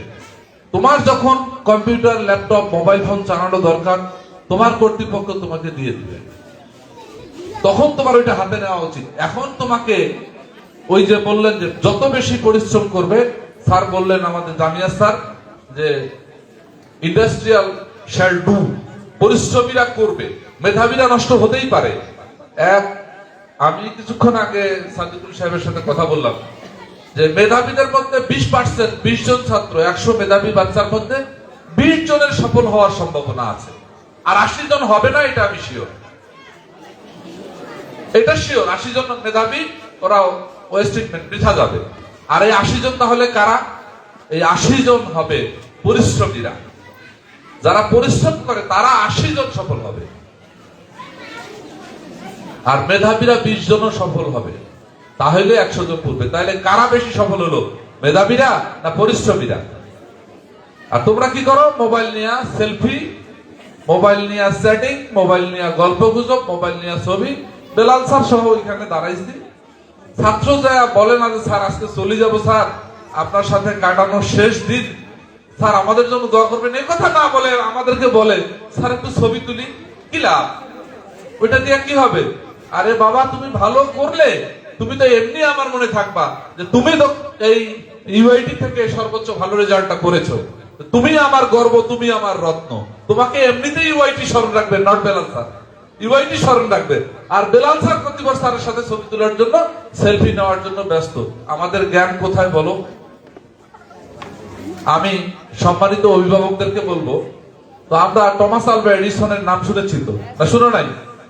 Thomas Alva Edison, Thomas Alva এডিসনকে তার মা বাবা নাই, তার মা সুন্দর করে তাকে একটা স্কুলে ভর্তি করাইতে নিয়ে গেছে, যা বলছে যে স্যার আমার এই বাচ্চাটা লেখাপড়া ভালো করে না বাড়িতে, আমার এই বাচ্চাটাকে আপনাদের স্কুলে দিলাম, একটু ভালো করে আমাদেরকে পড়ায় দিয়ে একটু বাচ্চাটার যত্ন নিয়ে। স্যার আমাদের মায়েরা যেভাবে এসে আমাদেরকে বলে, স্যার আমার বাচ্চাটা একটু দেখিয়ে না, সব অভিভাবকে চায় তার বাচ্চাটার জন্য ভালো মানুষ হয়, এটা চায়। তো টমাস আলভা এডিসনের ক্ষেত্রেও এই ঘটনা ঘটছে, যা বলছেন। কিন্তু টমাস আলভা এডিসন খুব দুষ্ট, তো লেখাপড়া করে না, ওর মন সবসময় খুঁতখুঁতে। ওই যে সাদিকুল সাহেব বললেন না যে গান, সে তার গানের দিকে তার দৃষ্টিভঙ্গি যাবে। বাবা মাদের উচিত যে যেদিকে শিখতে চায়, যেভাবে শিখতে চায়, তাকে সেই রকম পরিবেশ তৈরি করে দেয়া। এবং জোর করে খেলোয়াড়কে যদি আমি সায়েন্সের ল্যাবরেটরিতে বসায় রাখতে চাই, সে শিখবে না। আমি শিল্পীকে যদি আমি বিজ্ঞানের কথা শেখাতে চাই, সে শিখতে চাবে না। তো গার্জিয়ানদের উচিত হবে তার শেখার যে ক্ষেত্রটা, সে কোন দিকে বেশি আগ্রহী সেদিকে তাকে পাঠানো বা সেদিকে সেট আপ দেওয়া। তো এডিসনকে ভর্তি করাইলেন, এডিসন পড়াশোনায় পারে না। 3 দিন পরে, 10 দিন পরে, 20 দিন পরে দেখে আচরণ দেখার পরে টিচাররা বিরক্ত হয়ে গেছে, এটাতে পড়াশোনা হবে না। তার মাকে চিঠি লিখছে। কি লিখছে? তার মাকে আবার চিঠি লিখছে, বলছে এডিসনকে বলছে যে তুমি এই চিঠিটা নিয়ে যাও, তুমি নিজে দেখবা না, তোমার মাকে দিবা। দিছে। তারপরে চিঠিটা তার মা পড়ছে, চিঠিতে লেখা ছিল যে আপনার ছেলে লেখাপড়ার উপযোগী না, তাকে এখানে পড়ানো সম্ভব নয়, তাকে পড়াইতে গেলে আমাদের স্কুলের ক্ষতি হয়ে যাচ্ছে, অন্যান্য শিক্ষার্থীরা ক্ষতিগ্রস্ত হচ্ছে। কথা বুঝতে পারছো? তখন চিন্তা করলো ওর মা যেহেতু স্কুলেই ওকে রাখতে চায় না, তো স্কুলে রেখে কি হবে? তখন ওর মা নিজের চেষ্টায়, স্কুলে যেহেতু পারে না, পড়াশোনা করে না, তা আমি বাড়িতে শিখাই। তো বাড়িতে নিজে বা টিচার রেখে বাড়িতে শিখাইছে। পরবর্তী সময়ে টমাস আলভা এডিসন কি বৈদ্যুতিক বাতির আবিষ্কারক, তাই না? তো কত বড় চেষ্টা, কার চেষ্টা হয়েছে? মায়ের চেষ্টা, অভিভাবকের চেষ্টা। কিন্তু সেক্ষেত্রে অভিভাবকের চেষ্টাটা যদি বেশি গুরুত্ব না থাকতো, তাহলে টমাস আলভা এডিসন কি বিজ্ঞানী হতে পারতেন? পারতেন না। তাহলে অভিভাবকরা শুধু আশা করলে হবে না, তাদেরকেও কিন্তু চেষ্টা করতে হবে যে আমার বাচ্চা স্কুলে একটু পারে না, স্কুলে একটা ক্লাসে 20 মিনিট, 25 মিনিট, আধা ঘন্টার সময়, আধা ঘন্টা ওই বাচ্চাটা নাও শিখতে পারে, তাতে হতাশ হওয়া যাবে না। তাকে স্কুলে আধা ঘন্টা স্যারেরা পড়ায় যতটুকু শিখাইছে, বাবা মা হিসাবে বাড়িতে তার চেয়ে বেশি শেখাইতে হবে, চেষ্টা করতে হবে। আর আমরা আগে থেকেই জানি, শুনেছিলাম, বলেছিল ইংরেজিতে আমরা শুনেছি যে মানি লস্ট নাথিং লস্ট, টাকা হারাইলে কিছুই হারায় না। হেলথ লস্ট সামথিং লস্ট, স্বাস্থ্য যদি হারায় তাহলে কিছু হারায়। তারপরে শুনছি কি character is lost, everything lost. কিন্তু চরিত্র নষ্ট হলে সব শেষ। কিন্তু এখন যেটা কথা আসছে, টাইম লস্ট, এভরিথিং লস্ট। কথা বোঝা গেছে? অর্থাৎ সময় যদি না থাকে, তোমার টাকা পয়সা স্বাস্থ্য বুদ্ধি কোনোটাই কাজ করবে না, যদি সময়ের কাজটা তুমি সময়ে না করো। তুমি এসএসসি পরীক্ষা দিবা, এখন আজকে থেকে আর 14 দিন বা 12 দিন সময় আছে, বা 2 বছর পরে এসএসসি পরীক্ষা। এই 2 বছরে তুমি এসএসসির বইয়ের উপর প্রস্তুতি গ্রহণ না করে তুমি অন্যদিকে মনোযোগ দিয়েছো, বন্ধু বান্ধবের সাথে ঘুরেছো, এগুলাতে সময় নষ্ট করলে তো পড়াশোনায় ভালো রেজাল্ট হবে না। তুমি আগে পড়াশোনা করো, পড়াশোনা করে যথেষ্ট সময় পাবা, সবকিছু করার যথেষ্ট সময় পাবা। এই মোবাইল ব্যবহার করার বলো, কম্পিউটার ব্যবহার করার কথা বলো, ল্যাপটপ, মোবাইল চ্যাটিং, যা করার ইচ্ছা সবকিছু করার যথেষ্ট সময় পাবে। শুধু সময় পাবে না, আর আজকের পর থেকে বা ম্যাট্রিক পরীক্ষার পর থেকে ক্লাস 10-এর বইগুলা পড়ার আর সময় পাবা না বাবা।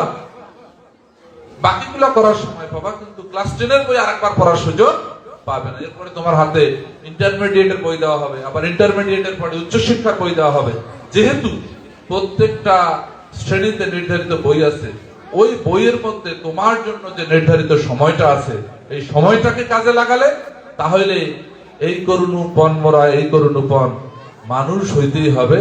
কি জীবন যদি চলে যাও, তারপরে তোমাকে মানুষ এই পণ তোমার মাথায় থাকতে হবে, চিন্তায় থাকতে হবে যে আমি মানুষ হব, ভালো মানুষ হব, আদর্শ শিক্ষায় শিক্ষিত মানুষ হব। তাহলে আমি দেশ, জাতি, পরিবার, রাষ্ট্র, ইভেন কি গ্লোবাল সিটিজেনের একজন নাগরিক হিসাবে সারা বিশ্বে আমার যে চিন্তা, চেতনা, কর্ম, এগুলা দিয়ে সারা বিশ্বের কল্যাণ সাধন করতে পারবো। আর যদি আমি আমার সময়টাকে কাজে না লাগিয়ে সময়টাকে অযথা অন্যভাবে ব্যয় করে অপব্যবহার করি, তাহলে আমাকে মানুষ হতে গেলে, আমাকে ভালো হতে গেলে, আমাকে উন্নত জীবনের স্বপ্ন দেখতে গেলে যে জিনিসটা প্রয়োজন, সেই সময় আর সেটা খুঁজে পাওয়া যাবে না। এই জন্য আমি তোমাদের সকলকে, যারা আছে এখন পড়তেছো তাদের উদ্দেশ্য বলছি, যারা বিদায় নিবে তাদের উদ্দেশ্য বলছি, আসলে আমাদের এখন প্রস্তুতি, জীবনটাকে পরিবর্তিত বিশ্বটা হলো অনেক বড় চ্যালেঞ্জিং। আমরা 4র্থ শিল্প বিপ্লবের দিকে এগিয়ে যাচ্ছি, যেখানে যন্ত্র মানুষের কর্ম কেড়ে নেবে।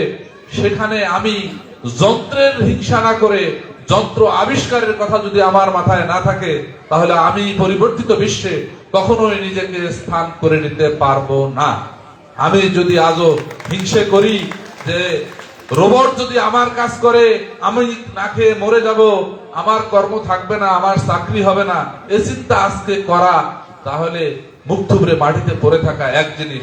আমাকে যে রোবট কর্ম করে, যে রোবট আমার কর্ম কেড়ে নেবে বলে আমি আশঙ্কা করতেছি, ভয় পাচ্ছি, সেই রোবটকে নিয়ন্ত্রণ করার মতো যন্ত্র আমি আবিষ্কার করব, আমি সেই রোবটকে নিয়ন্ত্রণ করব, এমন চিন্তা যদি আমার মাথায় থাকে, তাহলে গ্লোবাল সিটিজেনের একজন নাগরিক হিসাবে সারা বিশ্বে আমি আমার প্রভাব প্রতিপত্তি, আধিপত্য বিস্তার করে সম্মানের সাথে মাথা উঁচু করে এই পরিবর্তিত পৃথিবীর সাথে তাল মিলিয়ে সামনের দিকে আমি আমার পরিবার, আমাকে, আমার রাষ্ট্রকে, আমার সমাজকে এগিয়ে নিতে পারবো বলে আমি বিশ্বাস করি। যাই হোক, আমরা প্রত্যাশা করি, দোয়া করি, তোমরা সেই পরিবর্তিত গ্লোবাল সিটিজেনের একজন কনসাস সিটিজেন হিসাবে নিজেকে প্রস্তুত করো।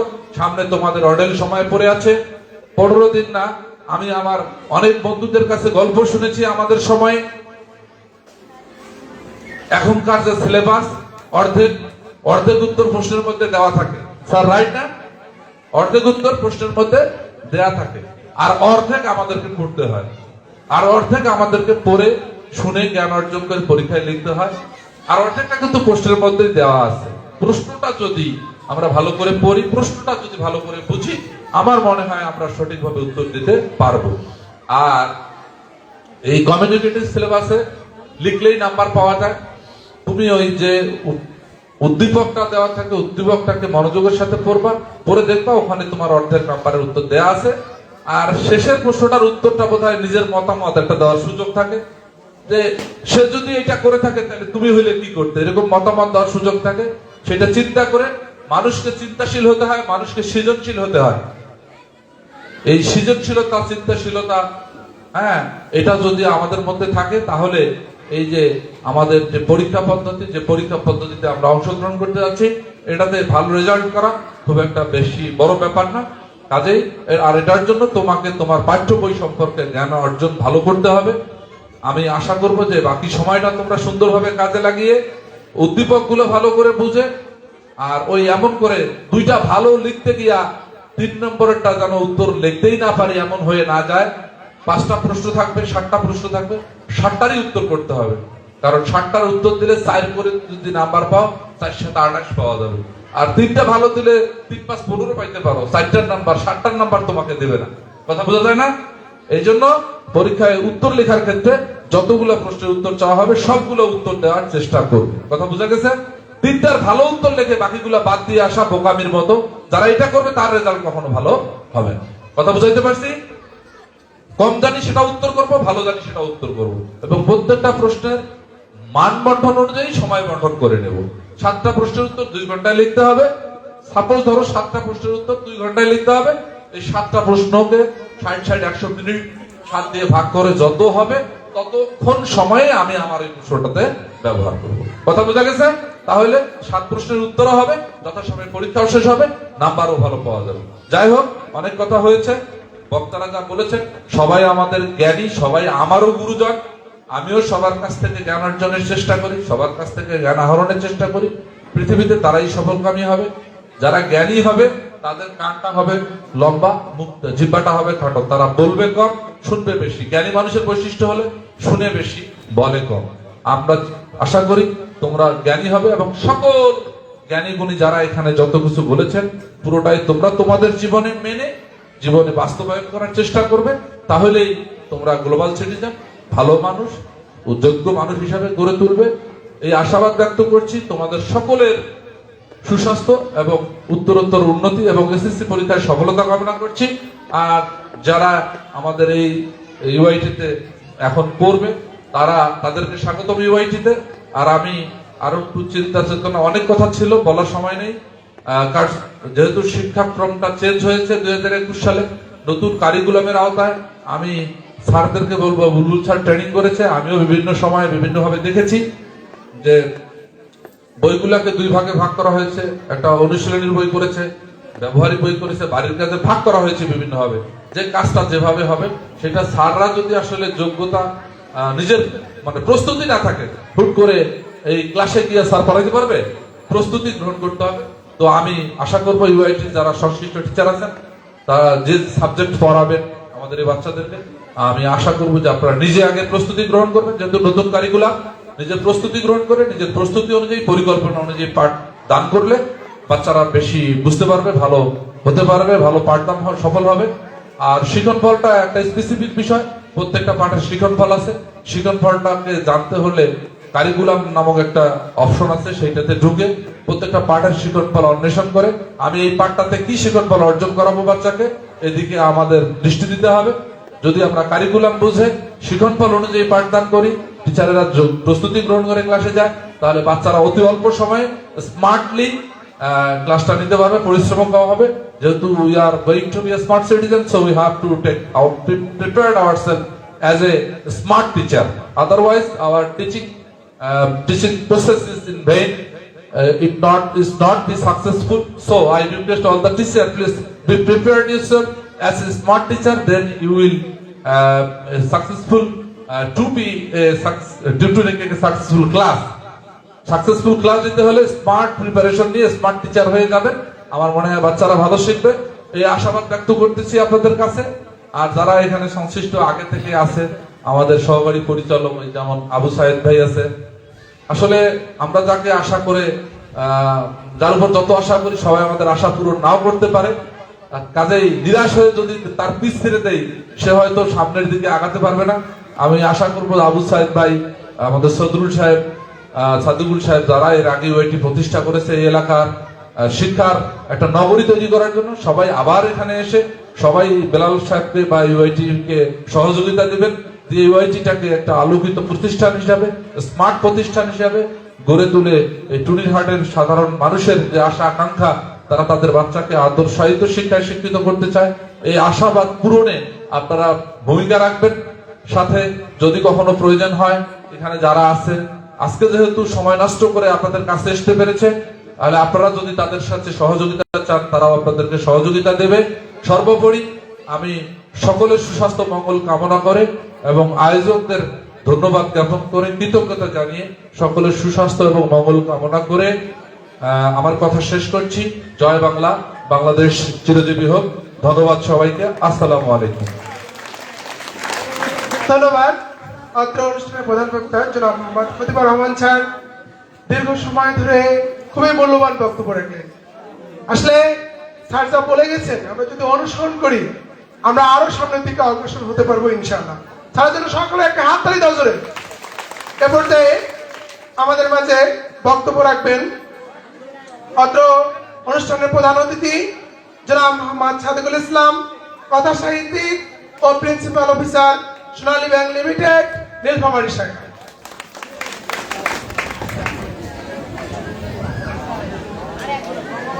আজকের অনুষ্ঠানের সম্মানিত সভাপতি, মঞ্চে উপবিষ্ট বিভিন্ন স্তরের আমার সম্মানিত ব্যক্তিবর্গ, অভিভাবক বৃন্দ, বিদায়ী ছাত্রছাত্রীরা, নবীন ছাত্রছাত্রীরা, সবাইকেই শুভেচ্ছা।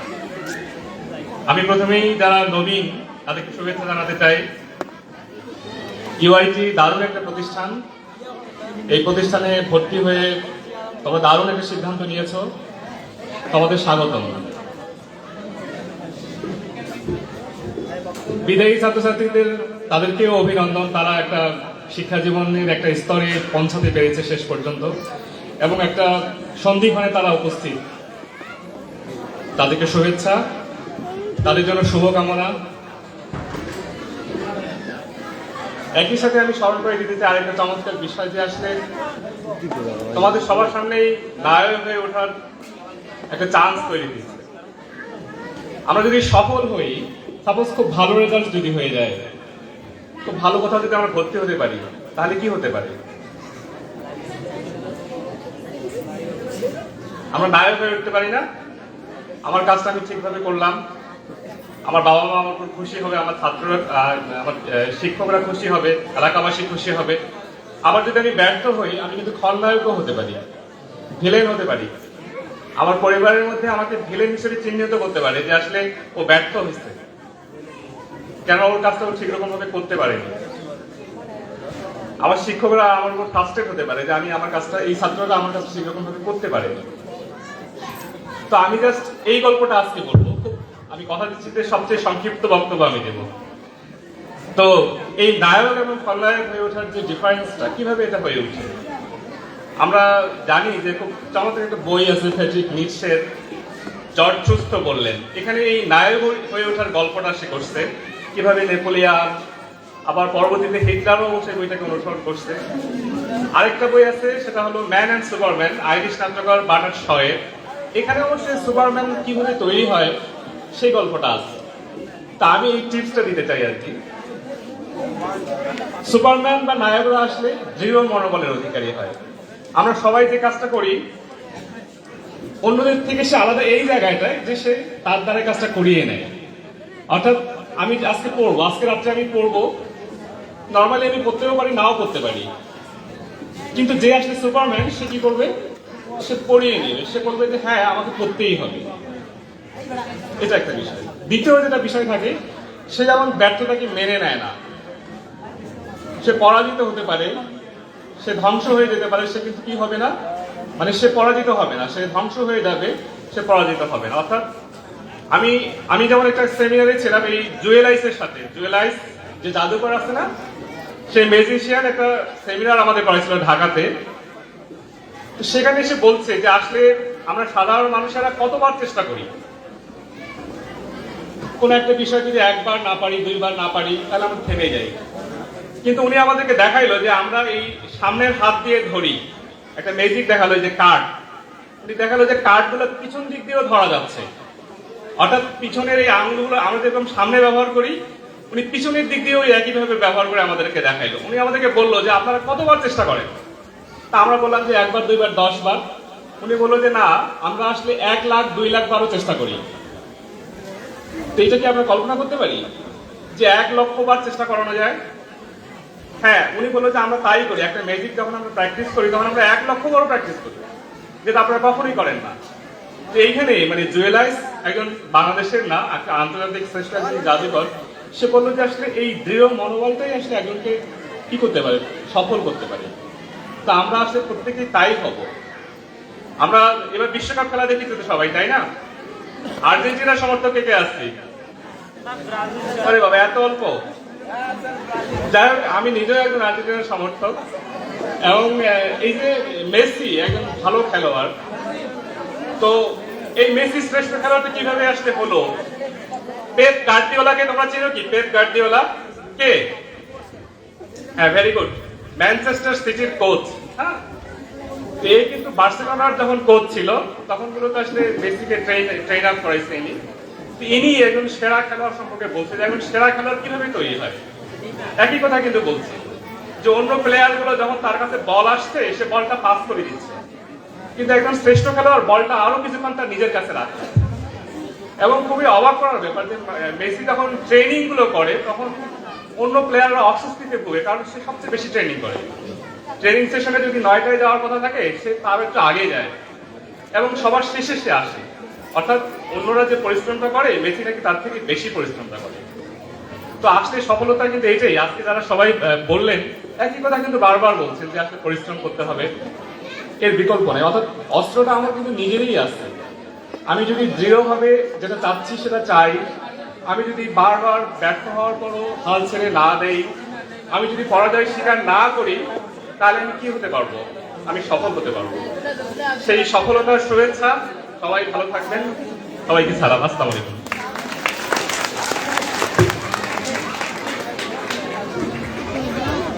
ধন্যবাদ।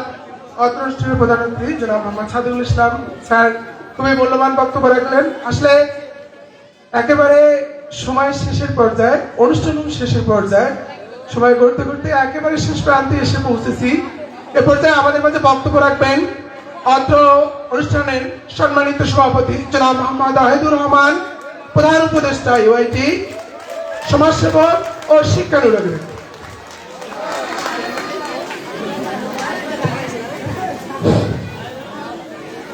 বিসমিল্লাহির রহমানির রহিম। আজকে ইউএটি বিদায় এবং নবীন বরণ অনুষ্ঠানের যে আয়োজন হয়েছে, যারা এখানে আমন্ত্রিত অতিথি বা বিশেষ অতিথি, প্রধান অতিথি ও অন্য অন্য অতিথিবৃন্দ উপস্থিত আছেন, এবং সামনে আমার শ্রদ্ধেয় গার্জিয়ান ভাইরা আছেন, অভিভাবক বৃন্দ আছেন, এবং ছাত্রছাত্রী ভাই ও বোনেরা এখানে আছেন। সবাইকে সালাম ও আজান দিয়ে আমি স্বল্প কথায় আমার বক্তব্য শেষ করব। এখানে যারা বক্তব্য দিয়েছে তাদের তুলনায় আমি এমন কিছু মানুষ নাই, আমি সবার হচ্ছে লেখাপড়া কম জানি। আমি যারা বলছি হতে দাঁড়ায় সবার হচ্ছে আমি লেখাপড়া খুব কম জানি, কিন্তু একটা যোগ্যতা আমার আছে, যে যোগ্যতার হতে স্কুল কলেজ গোড়ার কারিগর হিসাবে আমার পরিচিতি আছে। এই পরিচিতি নিয়ে যেন দুনিয়া থেকে আমি চির বিদায় নিতে পারি। প্রিয় ছাত্র ছাত্রী সাথীরা, আজকে তোমাদেরকে যে কথা বলবো, কথা বলার যে ধৈর্য সহ্য তোমরা বসে আছো দীর্ঘ সময় ধরে, তোমাদের যে ধৈর্য আছে সহ্য আছে, এই জন্য আমি তোমাকে আরেকবার তোমাদেরকে আন্তরিক ধন্যবাদ জ্ঞাপন করছি। প্রিয় ছাত্র ছাত্রী সাথীরা, এইটা হচ্ছে ভাষা আন্দোলনের মাস। এই মাসে বাংলা ভাষার জন্য আমার অনেক ছাত্র ভাইরা জীবন দিয়েছে, তারপর বাংলা ভাষা প্রতিষ্ঠিত হয়েছে। তার সঙ্গে সঙ্গে সকল গণতান্ত্রিক আন্দোলন বীর শহীদ ভাইদের প্রতি আমি শ্রদ্ধা জ্ঞাপন করি। প্রিয় ছাত্রছাত্রী সাথীরা, সময়ের শেষ হলে সময় আর ফেরত পাওয়া যায় না। যেমন সময় যদি চলে যায়, সময় ফেরত আসে না।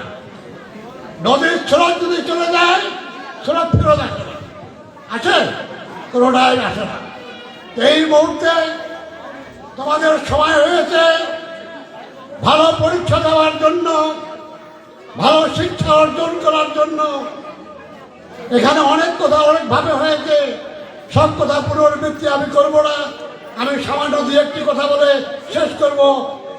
প্রিয় ছাত্র ছাত্রী সাথীরা, যারা এখানে তোমরা উপস্থিত আছো, অনেক গার্জিয়ান ভাইরা আমাদের এখানে আসে নাই, তাদেরকেও এখানে আসার জন্য আমি অনুরোধ করবো আগামী থেকে, যে আপনারা যদি আপনাদের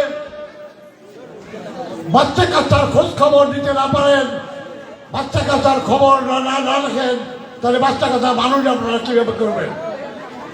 স্কুলে ছাত্র পাঠান, বেলালের স্কুলে ভালো স্কুল মনে করে পাঠান, এটা কিন্তু হবে না। মনে করতে হবে সবচেয়ে নিম্নমানের স্কুল এটা।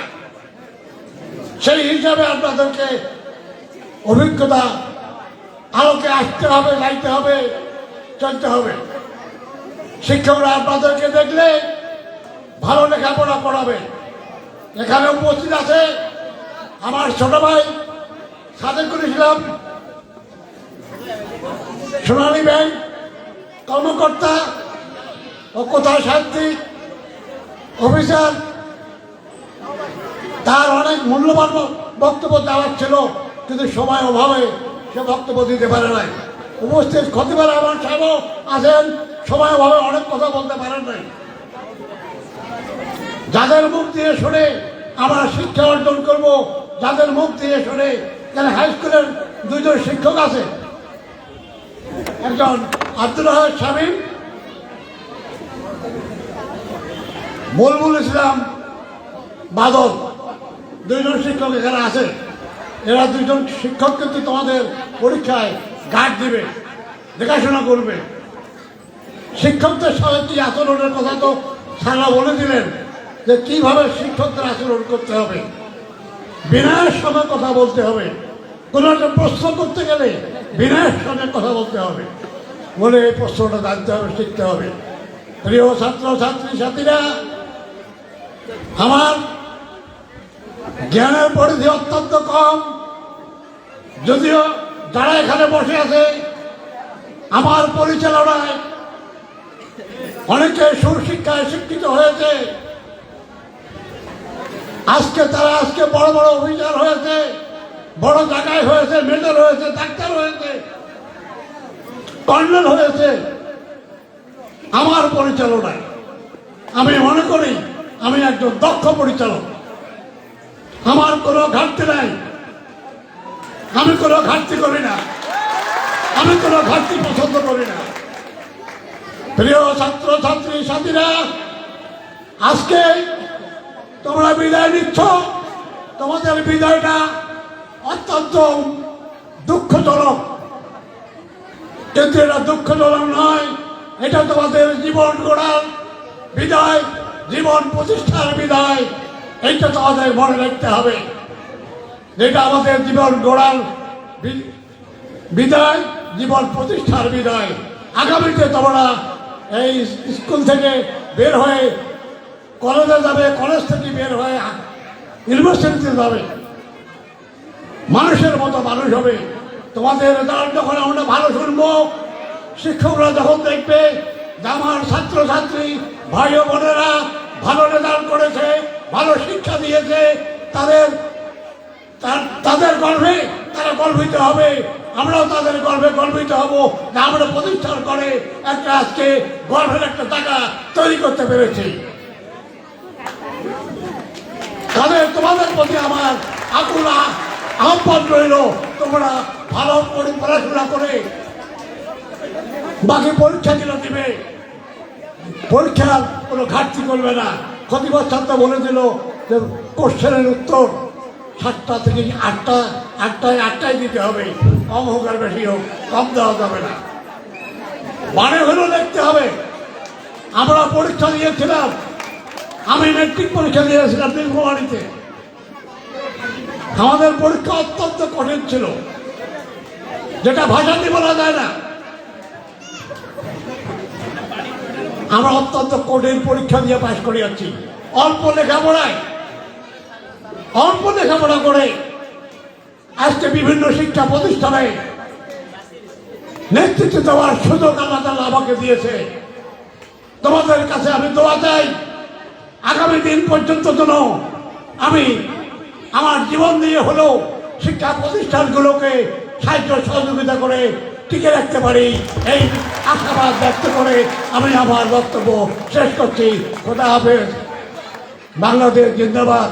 আর বিদায়ী ছাত্র না, নবীন বরণের ছাত্রছাত্রীর বন্ধুদের আমি ভাই বন্ধুরা আর একটা কথা বলে আমি বিদায় নেব, যে তোমরা নতুন স্কুল, বিভিন্ন স্কুল থেকে এসেছো, তোমরা ভালো করে লেখাপড়া করবে, ছাত্রের সঙ্গে ভালো ব্যবহার করবে, এবং ছাত্রের যাতে বেতন কিনা তোমাদের গার্জিয়ান দেয় সেইভাবে তোমরা তার গার্জিয়ানদেরকেও উদ্বুদ্ধ করবে। এই কথা বলে আমি শেষ করলাম। খোদা হাফেজ। বাংলাদেশ জিন্দাবাদ।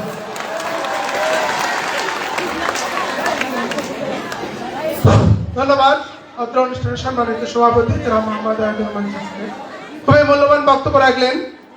অনুষ্ঠানের একেবারে শেষ পর্যায়ে এ পর্যায়ে বিদায়ী শিক্ষার্থীরা অত্র প্রতিষ্ঠানের শিক্ষকদেরকে উপহার তুলে দেবে। এরপরে অত্র বিশেষ আকর্ষণ সেটা হচ্ছে প্রাক শ্রেণীর শিক্ষার্থী নায়না এটি নৃত্য পরিবেশন করবে। তারপর সভাপতির অনুমতি সাপেক্ষে আজকের অনুষ্ঠানের কার্যক্রম শেষ হবে। তার আগে একটা কথা বলি, সকলের জন্য খাওয়া আছে, সকলে খাওয়া নিয়ে যাবে, কেউ যাবে না বাইরে। একটু নৃত্য বিদায়ী শিক্ষার্থী আসো, বিদায়ী শিক্ষার্থী সকল শিক্ষকদেরকে উপহার তুলে দেবে। ও তার আগে একটা কথা বলি, অত্র প্রতিষ্ঠানের এবছর সকলে মনোযোগ আকর্ষণ করছি, অত্র প্রতিষ্ঠানের এবছর 50 জন শিক্ষার্থী এসএসসি পরীক্ষার্থী। ওদের পক্ষ থেকে অত্র প্রতিষ্ঠানে একটি ফটোকপি মেশিন উপহার দিয়েছে। আমরা সকলে একটা হাততালি দেই। ফটোকপি মেশিন অত্র প্রতিষ্ঠানে উপহার দিয়েছে বিদায়ী শিক্ষার্থীরা। দাও দাও, বললে দাও, এক এক করে দাও। একে উঠবে না, সকলে থাকবে, বসে থাকবা, কেউ উঠবে না, সকল শিক্ষার্থী বসে থাকবে। প্রথমে বিদায়ী শিক্ষার্থীরা অত্র প্রতিষ্ঠানের সকল শিক্ষকদেরকে উপহার তুলে দেবে। বিদায়ী শিক্ষার্থীরা সপ্তম শ্রেণী, আপনারা বসেন একটু, কেউ উঠবে না। হ্যাঁ, সকল ছাত্রদের মঞ্চে এসে কেউ উঠবে না, কোনো শিক্ষার্থী উঠবে না। একটু আর 5 মিনিট সর্বোচ্চ সময় নেব। কোনো শিক্ষার্থী উঠবে না। আপনারা প্লিজ, আপনাদেরকে অনুরোধ করে বলছি, আপনারা উঠবেন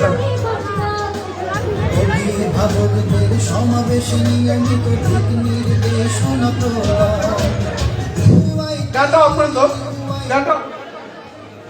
সকল শিক্ষার্থী মনোযোগ আকর্ষণ করছি, আপনারা কেউ উঠবেন না। সম্মানিত অভিভাবক, আপনারা কেউ যাবেন না, সকলে দেখবেন। একটু সময় উপহারগুলো তুলে দিছ। প্রথমে শিক্ষক উপহার তুলে দেবে অত্র প্রতিষ্ঠানের অধ্যক্ষ জনাব মোহাম্মদ বেলাল হোসেন স্যারকে। সকল ছাত্র থেকে আসতে বলছি মঞ্চে, সকল ছাত্র, সকল ছাত্র মঞ্চে আসবে। সকল ছাত্র খুব দ্রুত আসতে হবে, এত সময় নেওয়া যাবে না। সকল ছাত্র মঞ্চে আসবে। সকল ছাত্র এত সময় নেওয়া যাবে না, তবু খুব দ্রুত আসতে হবে। উপহার তুলে দিবে। প্রথমে শিক্ষক উপহার তুলে দিবে অত্র প্রতিষ্ঠানের সম্মানিত অধ্যক্ষ জনাব মোহাম্মদ বেলাল হোসেন স্যারকে। তারপরে উপহার তুলে দেবে অত্র প্রতিষ্ঠানের সহকারী সিনিয়র শিক্ষক জনাব মোহাম্মদ আব্দুল কাবি স্যারকে। এবার উপহার নেবে বিদায়ী শিক্ষার্থীর কাছ থেকে একটু বিদায়ী শিক্ষার্থীর কাছ থেকে নয়া তুলে দেবে উপহার অত্র প্রতিষ্ঠানের সহকারী সিনিয়র শিক্ষক আব্দুল কাবি স্যারকে। তারপরে উপহার নেবে অত্র প্রতিষ্ঠানের সহকারী সিনিয়র শিক্ষক আলিফ স্যার বিদায়ী শিক্ষার্থীর কাছ থেকে আলিফ স্যার নেবেন। একটু আপনারা বসেন, একটু প্লিজ, আপনাদের সকলের দৃষ্টি আকর্ষণ করছি, সেই সাথে সাথে মনোযোগ আকর্ষণ করছি, আপনারা একটু আমাকে সহযোগিতা করুন। এবারে উপহার তুলে নেবেন। সামন্তি আসুন, সামন্তি বিদায়ী শিক্ষার্থী তোমরা সামনে আসুন। উপহার তুলে নেবে অত্র প্রতিষ্ঠানের সহকারী সিনিয়র শিক্ষক আব্দুল রাজ্জাক স্যার। এরপরে উপহার তুলে নেবে অত্র প্রতিষ্ঠানের সহকারী শিক্ষক বদরুজ্জামান স্যার। এরপরে উপহার তুলে নেবে অত্র প্রতিষ্ঠানের সহকারী সিনিয়র শিক্ষক মাহবুব স্যার। এরপরে উপহার তুলে নেবে অত্র প্রতিষ্ঠানের সহকারী শিক্ষক শফিউল স্যার। না মাহবুব স্যার নেন, নেন কেন? এরপরে উপহার তুলে নেবে অত্র প্রতিষ্ঠানের সহকারী সিনিয়র শিক্ষক সিয়াম স্যার। খুব দ্রুত নিতে হবে। এরপরে উপহার তুলে নেবে অত্র প্রতিষ্ঠানের সহকারী শিক্ষক মজিদুল স্যার। এরপর উপহার তুলে নেবে অত্র প্রতিষ্ঠানের সহকারী শিক্ষক মিলু স্যার। আয়নান স্যার কোথায়? ম্যাম এখন কোথায়? নূরবানু ম্যাম কই? এরপর উপহার বিদায়ী শিক্ষার্থীর কাছ থেকে গ্রহণ করবে অত্র প্রতিষ্ঠানের সহকারী সিনিয়র শিক্ষক নুর নবী স্যার। নুর নবী স্যারকে দাও, দাও নুর নবী স্যার। এরপর উপহার তুলে নেবে অত্র প্রতিষ্ঠানের সহকারী সিনিয়র শিক্ষক নুর নবী স্যার। বিদায়ী শিক্ষার্থীর কাছ থেকে উপহার তুলে নেবে অত্র প্রতিষ্ঠানের সহকারী শিক্ষিকা নূরবানু ম্যাম স্যার। এরপর উপহার তুলে নেবে অত্র প্রতিষ্ঠানের সহকারী শিক্ষিকা রূপালী ম্যাম। এরপর উপহার তুলে নেবে অত্র প্রতিষ্ঠানের সহকারী শিক্ষিকা তাসলিম ম্যাম। এরপর উপহার তুলে নেবে অত্র প্রতিষ্ঠানের সহকারী শিক্ষিকা তাসলিম ম্যাম। এরপর উপহার তুলে নেবে অত্র প্রতিষ্ঠানের সহকারী শিক্ষিকা রিপা ম্যাম। আয়নান স্যার কোথায়? এরপর উপহার তুলে নেবে অত্র প্রতিষ্ঠানের সহকারী সিনিয়র শিক্ষক জনাব Mohammad Shafiqur Rahman Shafiq sir.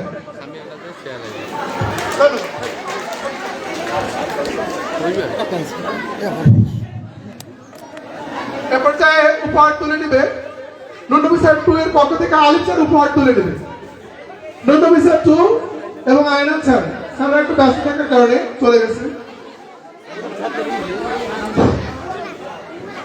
Thank you, ধন্যবাদ।